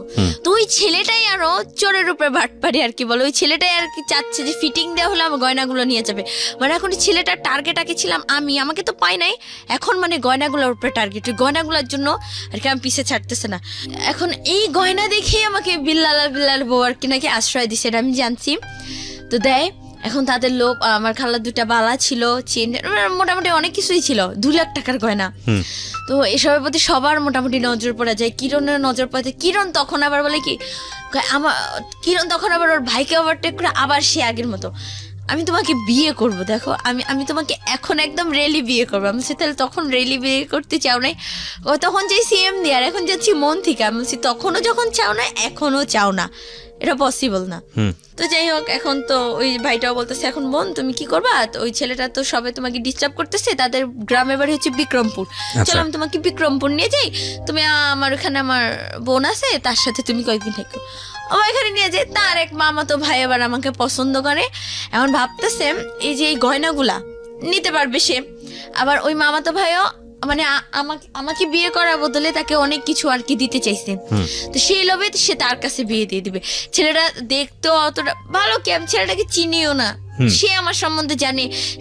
আমিও বলতেছি কি সে জানবে আমার ব্যাপারে, কি সব আমি গোপন রাখবো, কিচ্ছু জানবে না। এটা কি কখনো হয় সবকিছু গোপন রেখে? আমি বলছি না এটা সম্ভব না, যদি জানে আমি যদিও ছেলেটাকে আমি বিয়ে করি আমার সংসার একদম ডেফিনেটলি ভাঙা যাবে। বলছে না ভাঙবে না। তো যাই হোক আমি অনেক জোর জবরদস্তি এখান থেকে আসি। আসার পরে সে বলতেছে বোন আমার ঘরে চাল নাই বাজার নাই, মানে টাকা। আমি আবার একটা গয়নাও আমাকে দিয়ে জোর জবরদস্তি বিক্রি করাইছে। ওকে, তো কি করব, ওই টাকা দিচ্ছি, তাদের ফ্যামিলিতে মানে সংসার চালাতে হেল্প করতেছে আমি। এই টাকা তার বোনের বাড়িতে নিয়ে গেছিল, সেখানে যত টাকা খরচ করছে একটা সুতা পর্যন্ত দাঁড় খেয়ে নেয়, আমার ওই টাকাই সব। এখানে আসছে ওই টাকা, এই আমার ফুচকা খাইতে মন চায়, এটা যাই হোক থাক, সব টাকা আমার উপরে দিয়েই যাচ্ছে। তো যাই হোক এরকম বাবু ছেলেরাও প্রেশার দিচ্ছে। পরে আমাকে এখন বলতেছে কি যে আমার টাকাটা শেষ, এখন আমাকে গয়না তো আমি আর বিক্রি করবো না, একটা বিক্রি করে ফেলছি অনেক বলে আর বিক্রি করবো না। তা এখন তারা আমাকে আর রাখতে পারবে না, তার বউ আমাকে রাখবে, তুই আমার সাথে থাকবি। হ্যাঁ, এখন সে বলতেছে কি ও যদি থাকে তাহলে আমি তোমার সংসার ছেড়ে চলে যাবো। স্বাভাবিক, কিন্তু এটা একটা এক্সট্রা মেয়ে কেন রাখবে, আর ঘুমাইতামও তাদের সাথে। হ্যাঁ, মানে বলে কি যে সোজা না ঘুমায়, মানে একটু বাঁকা ঘুমায়, আওড়াআওড়ি বলে যে তার বউ, আমি তার বউয়ের সাথে, মাঝখানে তার ছেলে, ওই পাশে সে। তারপরও মানে তার বউ এরকম বলতেছে, তাকে থ্রেট করতেছে। তো সে বলতেছে বোন তাহলে তুমি চলে যাও। তো যাওয়ার সময় আমি তাকে 2000 টাকা দিয়ে যাই যে ভাইয়া আমি হয়তো আপনার অনেক কিছু লস করলাম না। বলছে না সমস্যা নাই। তো টাকাটা আমি তাকে দিয়ে আসি 2000 টাকা। তো নেন ভাইয়া টাকাটা রাখেন। তো কই যাবো আবার ফ্যামিলির কাছে। ওই ফ্যামিলির কাছে গেলাম, আবার টর্চার শুরু, আবার লোকে আরো কথা বলতেছে। তো মানে লোকের কথাগুলো মানে এতটাই পর্যায়ে চলে যেতেছে যে বাড়িওয়ালা পর্যন্ত যে এই মেয়েকে রাখতে দিব না এই বাসায়, ওকে বের করে দাও, ওকে এটা করে দাও ওটা করে দাও। আমি কোথায় যাব, কি করব? পরে এই যে নাই এসএসসি পরীক্ষাটা দিব। এসএসসি পরীক্ষা এবার আমি এসএসসি এক্সাম দিছি মধ্যবাড্ডা আলাতুন্নেসা স্কুল থেকে, মানে সেন্টার পড়ছি এখানে। তো আমার ফ্রেন্ড, ওর নামটা আমি বলবো না, আমার ক্লোজ ফ্রেন্ডটাই, ওই নাইমের সাথে আবার যোগাযোগ। নাইম তুই যেমনিই হোক ভাই ওকে তুই কর, ওকে তুই একটা ব্যবস্থা কর, ওকে তুই নিয়ে যা। কই নিয়ে যাবো? তোর কাছে নিয়ে ওকে রাখ, তুই একদিন না একদিন তোকে ভালোবাসতিস, তুই এখনো আমি জানি ওকে ভালোবাসিস, তুই ওকে তোর কাছে নিয়ে তুই ওখানে কোনো একটা মেসে ওকে রাখা, ওকে একটা জব টপ দিয়ে ওকে মানে খালি বাঁচা। হ্যাঁ বাঁচা। তো নাইম ছেলেটা বলছে ঠিক আছে চলে আসো। চলে আসলাম, রংপুর চলে গেলাম। তো রংপুর গেলাম, এখানে যেদিন যাব। আচ্ছা, তোমার একবারের জন্য এটা চিন্তা হয়নি যে তুমি যদি লেখাপড়াটা অফ করো তাহলে তোমার লাইফটা শেষ হয়ে যেতে পারে? লেখাপড়া কই অফ করছি, এসএসসি এক্সাম দিছি, এখনো রেজাল্ট আসে নাই। সো এই মনে হয়েছে 3 মাসের মধ্যে লাইফ যেরকম ইচ্ছে সেরকম গোছা নিতে পারবো, তারপরে পাশ করলে আবার আরেক জায়গায় ভর্তি হয়ে যাবো, বিষয়টা এরকম? ওর হাসি বা ওর কথাবার্তা শুনে আপনারা বুঝতে পারছেন যে ওর মেন্টাল ম্যাচুরিটি ওর বয়সের সাথে যতটুকু হওয়া উচিত ততটুকুই হয়েছে, এর বেশি হয়নি। কিন্তু প্রসঙ্গ হচ্ছে যে এই ধরনের এই বয়সে ছেলেমেয়েরা ভুল করতে পারে, কি লেভেলের ভুল করে এবং তাদের জীবনটা আসলে কোথায় গিয়ে দাঁড়ায়। কারণ আমি বলছি যে এই অনুষ্ঠানটা সব শ্রেণীর মানুষজন শোনেন, সুতরাং সেদিক থেকে আজকের এই অনুষ্ঠানটা খুব গুরুত্বপূর্ণ। হ্যাঁ বলো। তারপর রংপুর যাব, তো নাইমের আসার কথা 11 তারিখে, আমি 8 তারিখে বের হয়ে যাই। মানে আমি আর সহ্য করতে পারতেছি না, বাসায় কি করব, বের হয়ে যাই। ফোন দিলাম, হ্যাঁ কই তুমি নাইম?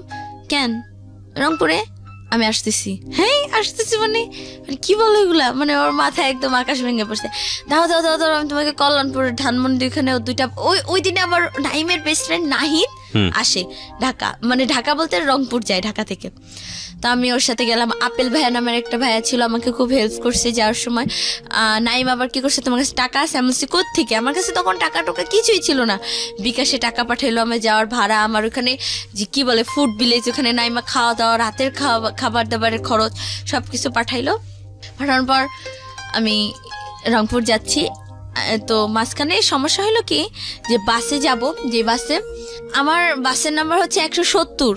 আমাকে ওই যে আপেল ভাইয়া যে ও একটা, আমার কাছে ফোনও নাই, আমি মানুষের ফোন দিয়ে রাস্তায় নামে কল দিছি, আমার ফোনটাও নাই, ফোনটা ভেঙে ফেলছে খালু। তো ফোনও নাই, যে কিভাবে কি কথাবার্তা বলবো ওর সাথে, কিভাবে যোগাযোগ করে যাবো।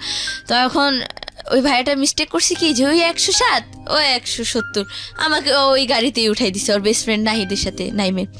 তো যাই, এখন তো আমাকে নামাই দিবে রাস্তায়। ওর বেস্ট ফ্রেন্ডের সাথে আবার 2টা ছেলে ছিল, রাসেল আর একটা কি জানি একটা নাম, সাইদ না রাশেদ নাম। তো এরকম যায়, এখন তো আমাকে নামাই দিবে, আপনার বাস তো এটা না, আপনার টিকিট ক্যান্সেল করে দেবো। এখন পরে ওই নাহিদ ভাইয়াটা কি করছে, আমার জন্য বলে কি সারা মানে রাস্তায় নামছে নাইমা, আরো 2জন ভাইয়া তো খেপছে, এই রংপুর চলো, আমরা কে তুমি জানো আমার ভ্যান দেন। পরে যাই হোক আমার জন্য সারা রাস্তা সে দাঁড়াই ছিল, একবার বসে ওই সামনে গিয়ে ইঞ্জিনের ওখানে বসে অনেক কষ্ট করে গেছে। আর আমার যে গাড়ি, ওটা আমার সিট বুকিং হয়, মানে লোকাল উঠাই দিছে সিট ইয়ে করে। তবে রংপুর গেলাম, রংপুর গিয়া মনে হয় একটা নতুন জীবন পাইলাম। ও আরেকটা কথা বলা ভালো, নাইমের সাথেও আমার কোনোদিনও দেখা হয় নাই। ফেসবুকে চ্যাটিং, ফোনে কথা, আর ভিডিও কলে একদিন। সুপ্রদীপকে তো অল টাইম মানে প্রায় ভিডিও কল দিতাম, নাইমকে একদিন আমার ভিডিও কল। রংপুরে তুমি গেলা কার ভরসায়, কিসের জন্য যাচ্ছ? মানে তুমি এত নাম বলছো, আমি কনফিউজ হয়ে যাচ্ছি আসলে। নাইম, কখনো কখনো দীপ, কখনো বাবু, কখনো কি, মানে এত কিছু কেন? মানে ফেসবুকে যাকে পাচ্ছ তার সঙ্গে সম্পর্ক হয়ে যাচ্ছে, এরকম কি ব্যাপার? True confession actually. হ্যাঁ, তারপর বলো, রংপুরে গেলা তুমি কার ভরসায়? নাইম, অথচ তুমি তাকে একদিনও দেখো নাই? না। ওকে, বলো। প্রপার এডুকেশন অনেক ইম্পর্টেন্ট প্রিয় শ্রোতা, ফ্যামিলি এডুকেশন অনেক বেশি ইম্পর্টেন্ট, যেটা ওর ফ্যামিলিতে ওর জন্য ল্যাক ছিল ডেফিনেটলি। হ্যাঁ, বলো তারপর। তো আমি মানে বাস থেকে নামলাম, নামার পরে দেখলাম নাইম। ওই নাইমকে দেখার পর আমার যে এত আগে পরে এত কিছু ছিল, আমি যে আল্লাহ সব ভুলে যাব, মানে ওর চেহারাটা দেখা। আর নাইম ওই যে মামতি নামের একটা মেয়েকে পছন্দ করতো, ফার্স্টেই বলছিলাম যখন আমি ওর সাথে ব্রেকআপ করলাম, তো ওই মামতি নামের মেয়েটাকেও ভুলে যাবে আমার জন্য। তো নাইম ছেলেটা কি মানে খুব শৌখিন ছিল, ও কক্সবাজার এখানে সেখানে ঘুরবে, কিন্তু ওই টাকাও জমাইছিল। নাইম আবার বেকার ছিল, বাট কাজ মানে হাত খরচ দিত ফ্যামিলি থেকে ভালোই। তো নাইম আমাকে মেসে রাখলো, রাখার পর ভাবতেছে যে জব দিয়ে দিবে, নাইলে ওই একটা জব করে আমাকে চালাবে। হ্যাঁ, নাইম আমাকে বিয়ে করবে, আমিও খুব রাজি, মানে আমিও রাজি যে এবার আমি একদম মন থেকেই যাচ্ছি যে কাউকে বিয়ে করব, সে হচ্ছে নাইম। মানে মন থেকেই, মানে মনে হলো কি যে আমার ফার্স্ট লাভ যদি সিজান হয়, তাহলে আমার লাইফের সেকেন্ড লাভটা হলো নাইম। তো যাই হোক, নাইম আমাকে মেসে রাখলো। তো ওইখানে কারমাইকেল যে ক্যাম্পাস, রংপুরে কারমাইকেল ক্যাম্পাসে সারাদিন ভাইয়াদের সাথে ছিলাম, তৌকির ভাইয়া, সাগর ভাইয়া, মানে ওইখানে গেলাম কি মানে সব খুলে কি আমি মনে করছি কি আমার যে ফ্রেন্ডটা, ওকে হয়তো সব বলছে আর কি, যে ফ্রেন্ডটা আর কি ওর মাধ্যমে লাইন করে দিছে, শান্তা আর কি, ও হয়তো বলছে, কিন্তু না, ও শুধু এটুকু বলছে ও বাইকে গেছে একবার, হ্যান তেন, হ্যাঁ বিয়ে হয় না এটা তো জানি, মানে এত কিছু বলে দিচ্ছে, এত কিছু হয়ে গেছে, ভাঙ্গা বলে নাই। তো আবার বলছে কি থাক, আমার ফ্রেন্ডদেরকে এত কিছু বলা লাগবে না, শুধু এটাই বলবো তোমার ফ্যামিলি থেকে একটু টর্চার করতো, তুমি লাইফের ফার্স্ট কারোর সাথে ভাইগা আসছো, সেটা হলাম আমি নাইম। এটা আর আমি তোমাকে বিয়ে করবো 6 মাসের মধ্যে, তোমাকে আমি খালি ডিপ্লোমাটা শেষ করে বিয়ে করব। তো আমিও খুব খুশি যে যাক, এখন মনে হয় একটা পারফেক্ট ছেলে পাইলাম এখন। তো কপালে জোরে তারে হারাইলাম যে সারাদিন কারমাইকেল ক্যাম্পাস, মানে ছেলেটা এখন আমাকে ফার্স্টে যখন গেছি নিজস্ব মেসে তুলে দিতে পারে নাই, কোথায় রাখবে, এর পায়ে ধরতেছে, আপু এখানে মেয়েদের এক্সট্রা হোস্টেল বলে, যে আপু একে একদিন রাখেন, আপু একে, ছেলেটা নাইম ছেলেটা যদি পারতো আমার একটা, সেই রংপুর কেউ জানতো না যে আমি গেছি ওইখানে, আমাকে কিছু খারাপ কিছু একটা করে আমাকে মেরেও ফেলে দিতে পারতো, কিন্তু না, ছেলেটা আমাকে সত্যি ভালোবেসে ফেলছিল নাইম। এদিকে হলো কি, ওই সুপ্রদীপ ছেলেটা যে চলে আসলো রিহ্যাব থেকে, 3 মাস পরে আসলো। আইসা ওই যে আমাদের যে গ্রুপে মিট হইছে, ওই গ্রুপ থেকে আমার নাম্বারটা নিল নাইম, আবার আমাকে যে নাম্বারটা দিছে, ওই নাম্বারটা আবার বলছে যে ওই নাম্বারটা তুমি কাউকে দিও না, কিন্তু ওই যে বেস্ট ফ্রেন্ড বিজয় নামের আমার একটা বেস্ট ফ্রেন্ড ছিল, ওকে দিলাম। তো ওরা বুঝতে পারে না, ওরা ফান করে নাম্বারটা গ্রুপে দিয়ে দিছে। তো আমাকে ফোন দিয়ে, হ্যাঁ তুমি জানো নাইমের আইডি আমি জানি, নাইমকে আমি সব বলে দেবো, মানে থ্রেট দিতেছে যে আমাদের বিয়ে হয়েছে। আমি বলছি কই আমাদের বিয়ে হয়েছে, আমাদের তো বিয়ে হয় না। কেউ আমি বলবো, ছেলে মানুষের মন বুঝো তো, জেলাস ফিল হবে, তোমাকে ছেড়ে দেবে, ভালো লাগবে। তখন আমি নাইমকে বললাম, নাইম আবার ওই এডিক্টেড মেয়েটার সাথে আমাকে রাখতেছে, মেয়েটার বিহেভিয়ার, মানে আমি চাচ্ছিলাম কি যে এখন একটা খোলামেলা একটা জীবন, যে এখন আমার লাইফে কোনো শাসন থাকবে না, মানে কোনো পেইন থাকবে না, কোনো প্যারা থাকবে না, একদম সিম্পলি একটা স্বাভাবিক একটা মেয়ের লাইফটা যেমন হয় সেরকম। মানে 1-2 মেসে রাখলো, পরে আর দেখতেছে আর মেসে রাখাটা পসিবল হচ্ছে না নাইম। পরে ওই এডিক্টেড মেয়েটা একটা বাসা ভাড়া নিয়ে থাকলো। মানে কি বলবো, ওই মেয়েটার সাথে যখন আমি রাত্রে ছিলাম, নাইম আমাকে রেখে আসলো। ওই মেয়েটা, তার হাজবেন্ড বাইরে থাকে, সে রাতে একটা ছেলে ডাকা আনছে ঘরে, তার সাথে আমার সামনে উল্টাপাল্টা শুরু। এখন আমার তো ফোন না, এখন আমি কি করব, আমি বলতেছি কি আপু, এখন আমার ঘরে থেকে যে বের হবো, তাও আমি কি বলবো, আবার বলতেছি কি, আরে না ও ডোন্ট মাইন্ড, আরে ওই মাইন্ড করবো না, কি হয়েছে তাতে, এগুলো বলতেছে। আমি বলতেছি কি আপু আপনার কি কোনো স্মার্টফোন আছে, বলছে হ্যাঁ। আমি একটু দেন না, মানে এখন আমি ওই দিক ঘুরে টাইমটা পাস করতে হবে। পরে আমি যাই হোক ফোন নেওয়া ওই দিক ঘুরা, যাই হোক ফোন টোন টিপাইলাম আমি কিছুক্ষণ, তারপর যখন পরে ছেলেটা চলে গেল, পরে আমি আর কি বলবো, মেয়েটার সাথেই ঘুমাইলাম রাত্রে, ওই ছেলেটা চলে গেল। সকালে উঠে নাইমকে বলি, নাইম তো চোখ না, ও আমার ফ্রেন্ড, দেখো এখন ওর সাথেই তোমাকে থাকতে হবে, দেখো তুমি হালকা ওর সাথে কাজ টাজ করবা, তোমার খালার ওখানে থাকলে কি তুমি পেনে ছিল না, তাইলে তুমি এখান থেকে এখানে ভালো আছো না। ও আমারটা বুঝতেছে না, ও বলতেছে তুমি হয়তো এখানে ভালো আছো। আর নাইমের আবার একটু রাগ বেশি আর শ্বাসকষ্ট সমস্যা কিছু হইলে আমি হাত কাটলাম, কিন্তু আমি যদি আবার ক্ষতি করতে চাই ওর হাত পা কাইটা আসে, মানে ওর জন্যই পারলাম না কিছু, নাহলে আমি যাই হোক। পরে আমি মেয়েটার সাথে আমি কিছুতেই থাকবো না, আর সুপ্রদীপ আইসাও থ্রেট দিতেছে। পরে আমি নাইমকে বললাম কি, নাইম এরকম এরকম সুপ্রদীপের সাথে আমার বিয়ে হয়েছে। বল কি নাইম মানে তো স্টক করে একদম, কি আমি বলছি হ্যাঁ সুপ্রদীপের বিয়ে হয়েছে, আমি চলে যাবো।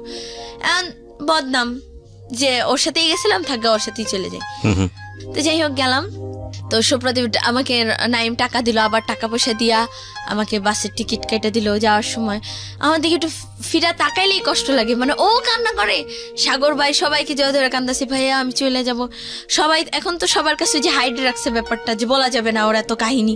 তো সাগর ভাই বলছে, এই তুই যাবি কেন, তুই না বাইকে আসছিস, নাইমকে বিয়ে করবি। আরে বিয়ে খাই না কতদিন রে, হ্যাঁ কত একটা মজা, কিরে তুই যাবি কেন? আমি বলছি সাগর ভাই আমার না যাইতে হবে, আমার ফ্যামিলির কথা মনে পড়ছে। মিনাজ ভাই জিজ্ঞেস করতেছে, এই তুমি আরে আনছো কেন, হ্যাঁ একটা মেয়ে আনছো, এখন তুমি পাঠাই দিতেছো নাইম রে, ভুল বলছে না, বলে থাক ভাই ও যাক।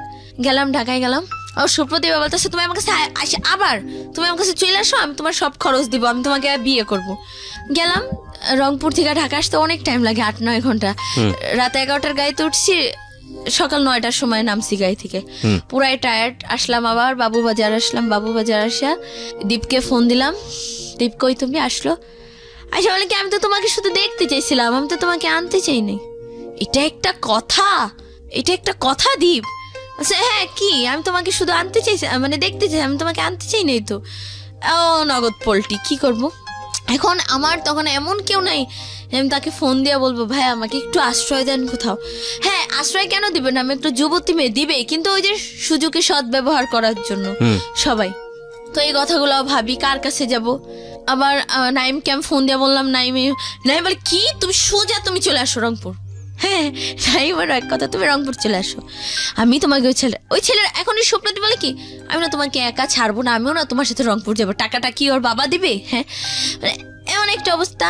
আবার নাইম এক্সট্রা আবার টাকা পাঠালো, 500 টাকা করে টিকিট, আবার এক্সট্রা টাকা পাঠালো, ও আসবে ঠিক আছে আসুক। গেল সকালে, পরে ওর ফ্রেন্ডরা সবাই জানছে মোটামুটি যে এনতেন ও মেবি ওর হাজবেন্ড, তাহলে নাইম তুই কেন ওর জন্য এত কিছু করবি, সবাই স্বাভাবিক। তো নাইম তো কান্না করে, নাইম তো আমাকে আসতে দিবে না। তো যাই হোক নাইম বললো ঠিক আছে আবার টাকা পাঠাই দিই, তুমি আবার চলে যাও ঢাকায়। তো ঢাকায় চলে আসলাম ওর সাথে। আবার রংপুর থেকে নাইম বললো যে থাক তোমরা চলে যাও, তোমরা তোমাদের মতো সুখী মানে হ্যাপি একটা লাইফ করো। তো যাই হোক আসলাম, আসার পরে সুপ্রদীপ আবার, হ্যাঁ আমি তো তোমাকে শুধু একটু দেখতে চেয়েছিলাম, এখন তুমি আবার আনলা, তুমি আবার আমার গলায় ঝুলে আসলা, আমি তোমাকে দিয়ে এখন কি করব? এখন আমাকে রেখে আসছি সোহান ভাইয়ের বাসায়, মানে এই বাবুবাজারে একটা সোহান ভাই, তার বাসায় রেখে আসছে। রেখা এখনো আমার কোনো খোঁজ খবর নেয় না। নাইমকে ফোন দিছি, নাইম বলছে ভালো আছে, আমি বলছে হ্যাঁ ব্যাস এত কথা নেই। নাইমের সাথে তো আমি রাগ কেন আমাকে পাঠাই দিল, ভালো মতো কিছু না শুই না। তো সুপ্রদীপ ছেলেটা আবার পোল্টি, ওই যে আবার তো আবার বলতেছি কি ভাই জান্নাত কই? বলছে জান্নাত তো ঘরে। জান্নাতকে একটু বের করেন, আমি একটু ঘুরায় টুরায় নিয়ে ইয়ে করো। তো সোহান ভাই আবার আমাকে বুঝাইলো, দেখো ও কিন্তু একটা এডিক্টেড ছেলে, তোমার লাইফটা শেষ হয়ে যাবে, তার থেকে তুমি সারা জীবন মানে বিয়ে করো না, তুমি এমনি থাকো, তাও তুমি ভালো থাকবা। তুমি যে লাইফটা পার করে আসছো তোমার ওই লাইফটা আবার যেতে হবে যদি তুমি এই ছেলেটাকে বিয়ে করো। আমি বলছি তাই? পরে আমি ছেলেটাকে মানে দীপকে মানা করছি, আমি তোমাকে বিয়ে করবো না। সোহান ভাইয়ার খুব ক্লোজ একটা ফ্রেন্ড হচ্ছে হৃদয় ভাই, পচা হৃদয় যাকে বলে সবাই ডাকনাম পচা হৃদয়, সে একজন ডিজে। তো আমি আবার নাচ গান এগুলা খুব পছন্দ করি আর কি। তো সে এরকম বললো কি যে তুমি নাচ গান খুব লাইক করো, তাহলে কাজ করো, তুমি পচা হৃদয় ভাইয়ের কাছে চলে যাও, তো দেখো সে তোমার লাইফটা কিছু একটা করে দিবে। তো এরকম নদীর ওপার বলে যেটাকে, তো পচা হৃদয় ভাইয়ের কাছে আমাকে দিয়ে আসলো। আজকে 2 দিন হলো তার বাসায়। পচা হৃদয়ের নামটা কিরকম, মানে বুঝলাম না, পচা হৃদয় কেন তার নাম? হ্যাঁ তার নাম পচা হৃদয় কারণ তার লাইফে অনেক অনেক কিছু আছে, ছোটবেলা থেকেই সে একা একা ছিল, তো এরকম ভাবে তার নাম পচা হৃদয় হয়ে গেছে। ওই ডিজে নাচ গান করে, তো এরকম অনেকে আছে না নাম বানায় দেয়, বা অনেক কাহিনী আছে তো তার, সেজন্য এখন এগুলো বলা শেষ করা যাবে না। তো যাই হোক তার নামে পচা হৃদয় হয়ে যায়। তো এরকম সোহান ভাই দিয়ে আসে, বলে যে ভাই ওকে একটু আপনার কাছে রাখেন, একটু নাচটা শিখান, আপনার সাথে নিয়ে ওকে একটু ফাংশনে নিয়ে যাবেন, নিয়ে তারপর দেখেন ওর লাইফটা একটু সেটেল করে দেন কি হয়। তো এদিকে আবার পচের মানে হৃদয় ভাই আর তার ওয়াইফ, তো তাদেরও অনেক কাহিনী আছে। তো যাই হোক, এখন আসছি এখানে 2 দিন হইলো। তো এরপর এই সুপ্রদীপ ছেলেটা আমার ফোন টোন সব কিছু নিয়ে যায়, মানে এরপর থেকে আমাদের 2-3 দিন হলো ওর সাথে আমার আর কোনো কন্ট্রাক্ট হয় না, ও কখনো চেষ্টা করে নাই। তো তোমার এখন প্ল্যানটা কি তাহলে? প্ল্যানটা হ্যাঁ বলি আমি। তো আমি নাইমকে আবার কল দিছিলাম, তো নাইম বললো যে দেখো কি হয়। এখন নাইম ওইখানেও তো নিয়ে যেতে পারবে না। তুমি তাহলে কি করবা? তোমার প্ল্যানটা কি, লাইফের প্ল্যানটা কি? জানি না। বাসাতে যোগাযোগ করছিলা? বাসায় তো ত্যায্য, কেউ আমাকে চায় না। তোমার মা? না। প্রিয় শ্রোতা, 16 বছরের জীবনের যে গল্পটা এখানে আপনারা শুনলেন, এই রকম গল্প সমাজে খুব বিরল না, এবং এই গল্পে আমাকে নতুন করে বলার কিছুই নেই যে ওর এই জীবনের পেছনে দায়ী আসলে কে। তবে এটা ঠিক যে ও যে পরিবেশে বড় হয়েছে সেই পরিবেশ অনেকখানি দায়ী, আর এই পরিবেশেও যে ছেলেমেয়েরা ভালো থাকে না বিষয়টা এরকম না। তবে এটা ঠিক যে আমি কয়েকটা প্রশ্ন আমি তোমাকে করতেই চাই। একটা হচ্ছে যে তুমি যেই অবস্থার মধ্যে আজকে এসছো, যে তোমার কোনো ভবিষ্যৎ জানো না, 16 বছর বয়স তোমার, এবং আমরা তোমার ভবিষ্যৎ নিয়ে খুব আতঙ্কিত, চিন্তিত। বাংলাদেশের সামাজিক অবস্থায় একটা মেয়ে 16 বছর বয়সে কোথায় থাকবে, কি করবে না করবে, যার কোনো ঠিক ঠিকানা নাই, তার অবস্থান কোথায় হবে ভবিষ্যতে, সেটা ভালো কিছু আমাদের মনে করা, আমাদের জায়গাটা থেকে, আমাদের পারিপার্শ্বিকতা যা বলে সেটা, সেই অবস্থা আসলে আমাদের মন থেকে আসছে না। মানে আমি যেটা বলতে চাচ্ছি যে আমরা ভালো কিছু মনে করতে পারছি না। কিন্তু তোমার এই অবস্থার জন্য মূলত দায়ী দুজনই আমি মনে করি। একটা যেটা হচ্ছে যে ভুল তুমি বারবার করতে পারো না। ভুল একবার হতে পারে, 2বার হতে পারে, 3বারের বার ভুল আর ভুল থাকে না, সেটা অপরাধ হয়ে যায়। তুমি বহুবার ভুল করেছো, আমি যেটা মনে করি।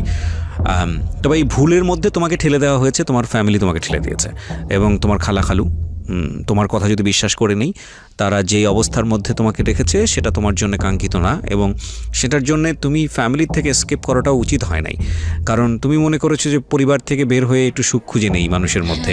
সেই সুখটা তো পরিবারের চেয়েও জঘন্যতম অবস্থা হচ্ছে চারপাশের পরিবেশ। কারণ সবাই এখানে ইন্টারেস্ট খুঁজবে, কেউ তোমার পয়সার কথা চিন্তা করবে, কেউ তোমার রূপের কথা চিন্তা করবে, কেউ তুমি নিজেই সেটা বুঝেছো, এবং বোঝার পরেও তোমার ঘর থেকে বের হওয়াটা ঠিক হয়নি। এটুকুই বলবো। তোমার খালু যদি আজকের এই অনুষ্ঠানটা শুনে থাকে, তাহলে তাদেরকে অনুরোধ করতে পারি আমাদের লাখ লাখ শ্রোতাদের পক্ষ থেকে, যে না, তোমার প্রতি যেন অবিচার না করা হয়। কারণ তোমার বয়সে তুমি ভুল করতেই পারো, 16 বছর বয়স মাত্র তোমার, কিন্তু তাদের ভুল করাটা উচিত হয়নি। তোমাকে এই বয়সে ত্যায্য করাটা উচিত হয়নি, এবং ত্যায্য করার কোনো সিস্টেম আমি যত জানি বাংলাদেশের আইনে এটা নাই। ত্যায্য করার বিষয়টাই নাই বাংলাদেশের আইনে। সো তুমি যদি গিয়ে এখন থানাতে পুলিশের কাছে যাও, নিয়ে যদি বলো যে আমি একটা সেফ কাস্টাডি চাই, কিংবা তুমি যদি বলো যে আমার যে পরিবারে আমি বড় হয়েছি, আমার প্রপার অধিকার আছে সেখানে করার, পুলিশ তোমার জন্য সে ব্যবস্থা নিতে পারে। এবং বাংলাদেশের এরকম অসংখ্য মানবাধিকার সংগঠন আছে যাদের কাছে গিয়ে তুমি তোমার সুন্দরভাবে বড় হয়ে ওঠার জন্য যে এই দাবিটুকু করার, সেটা তুমি করতে পারো। তবে আমি নিশ্চিত নই যে তারা তোমাকে আদৌ সেই সুন্দর ভবিষ্যৎ দিতে পারবে কি পারবে না। তবে তাওয়াক্কাল তু আলাল্লাহ সবসময় পজিটিভ মনে করাটাই উচিত। নিশ্চয়ই যিনি তোমাকে দুনিয়াতে পাঠিয়েছেন, আমি ধর্মভীরু মানুষ হিসেবেই তোমাকে এতটুকু বলতে পারি, তিনি তোমার রিজিক নির্ধারণ করেই পাঠিয়েছেন।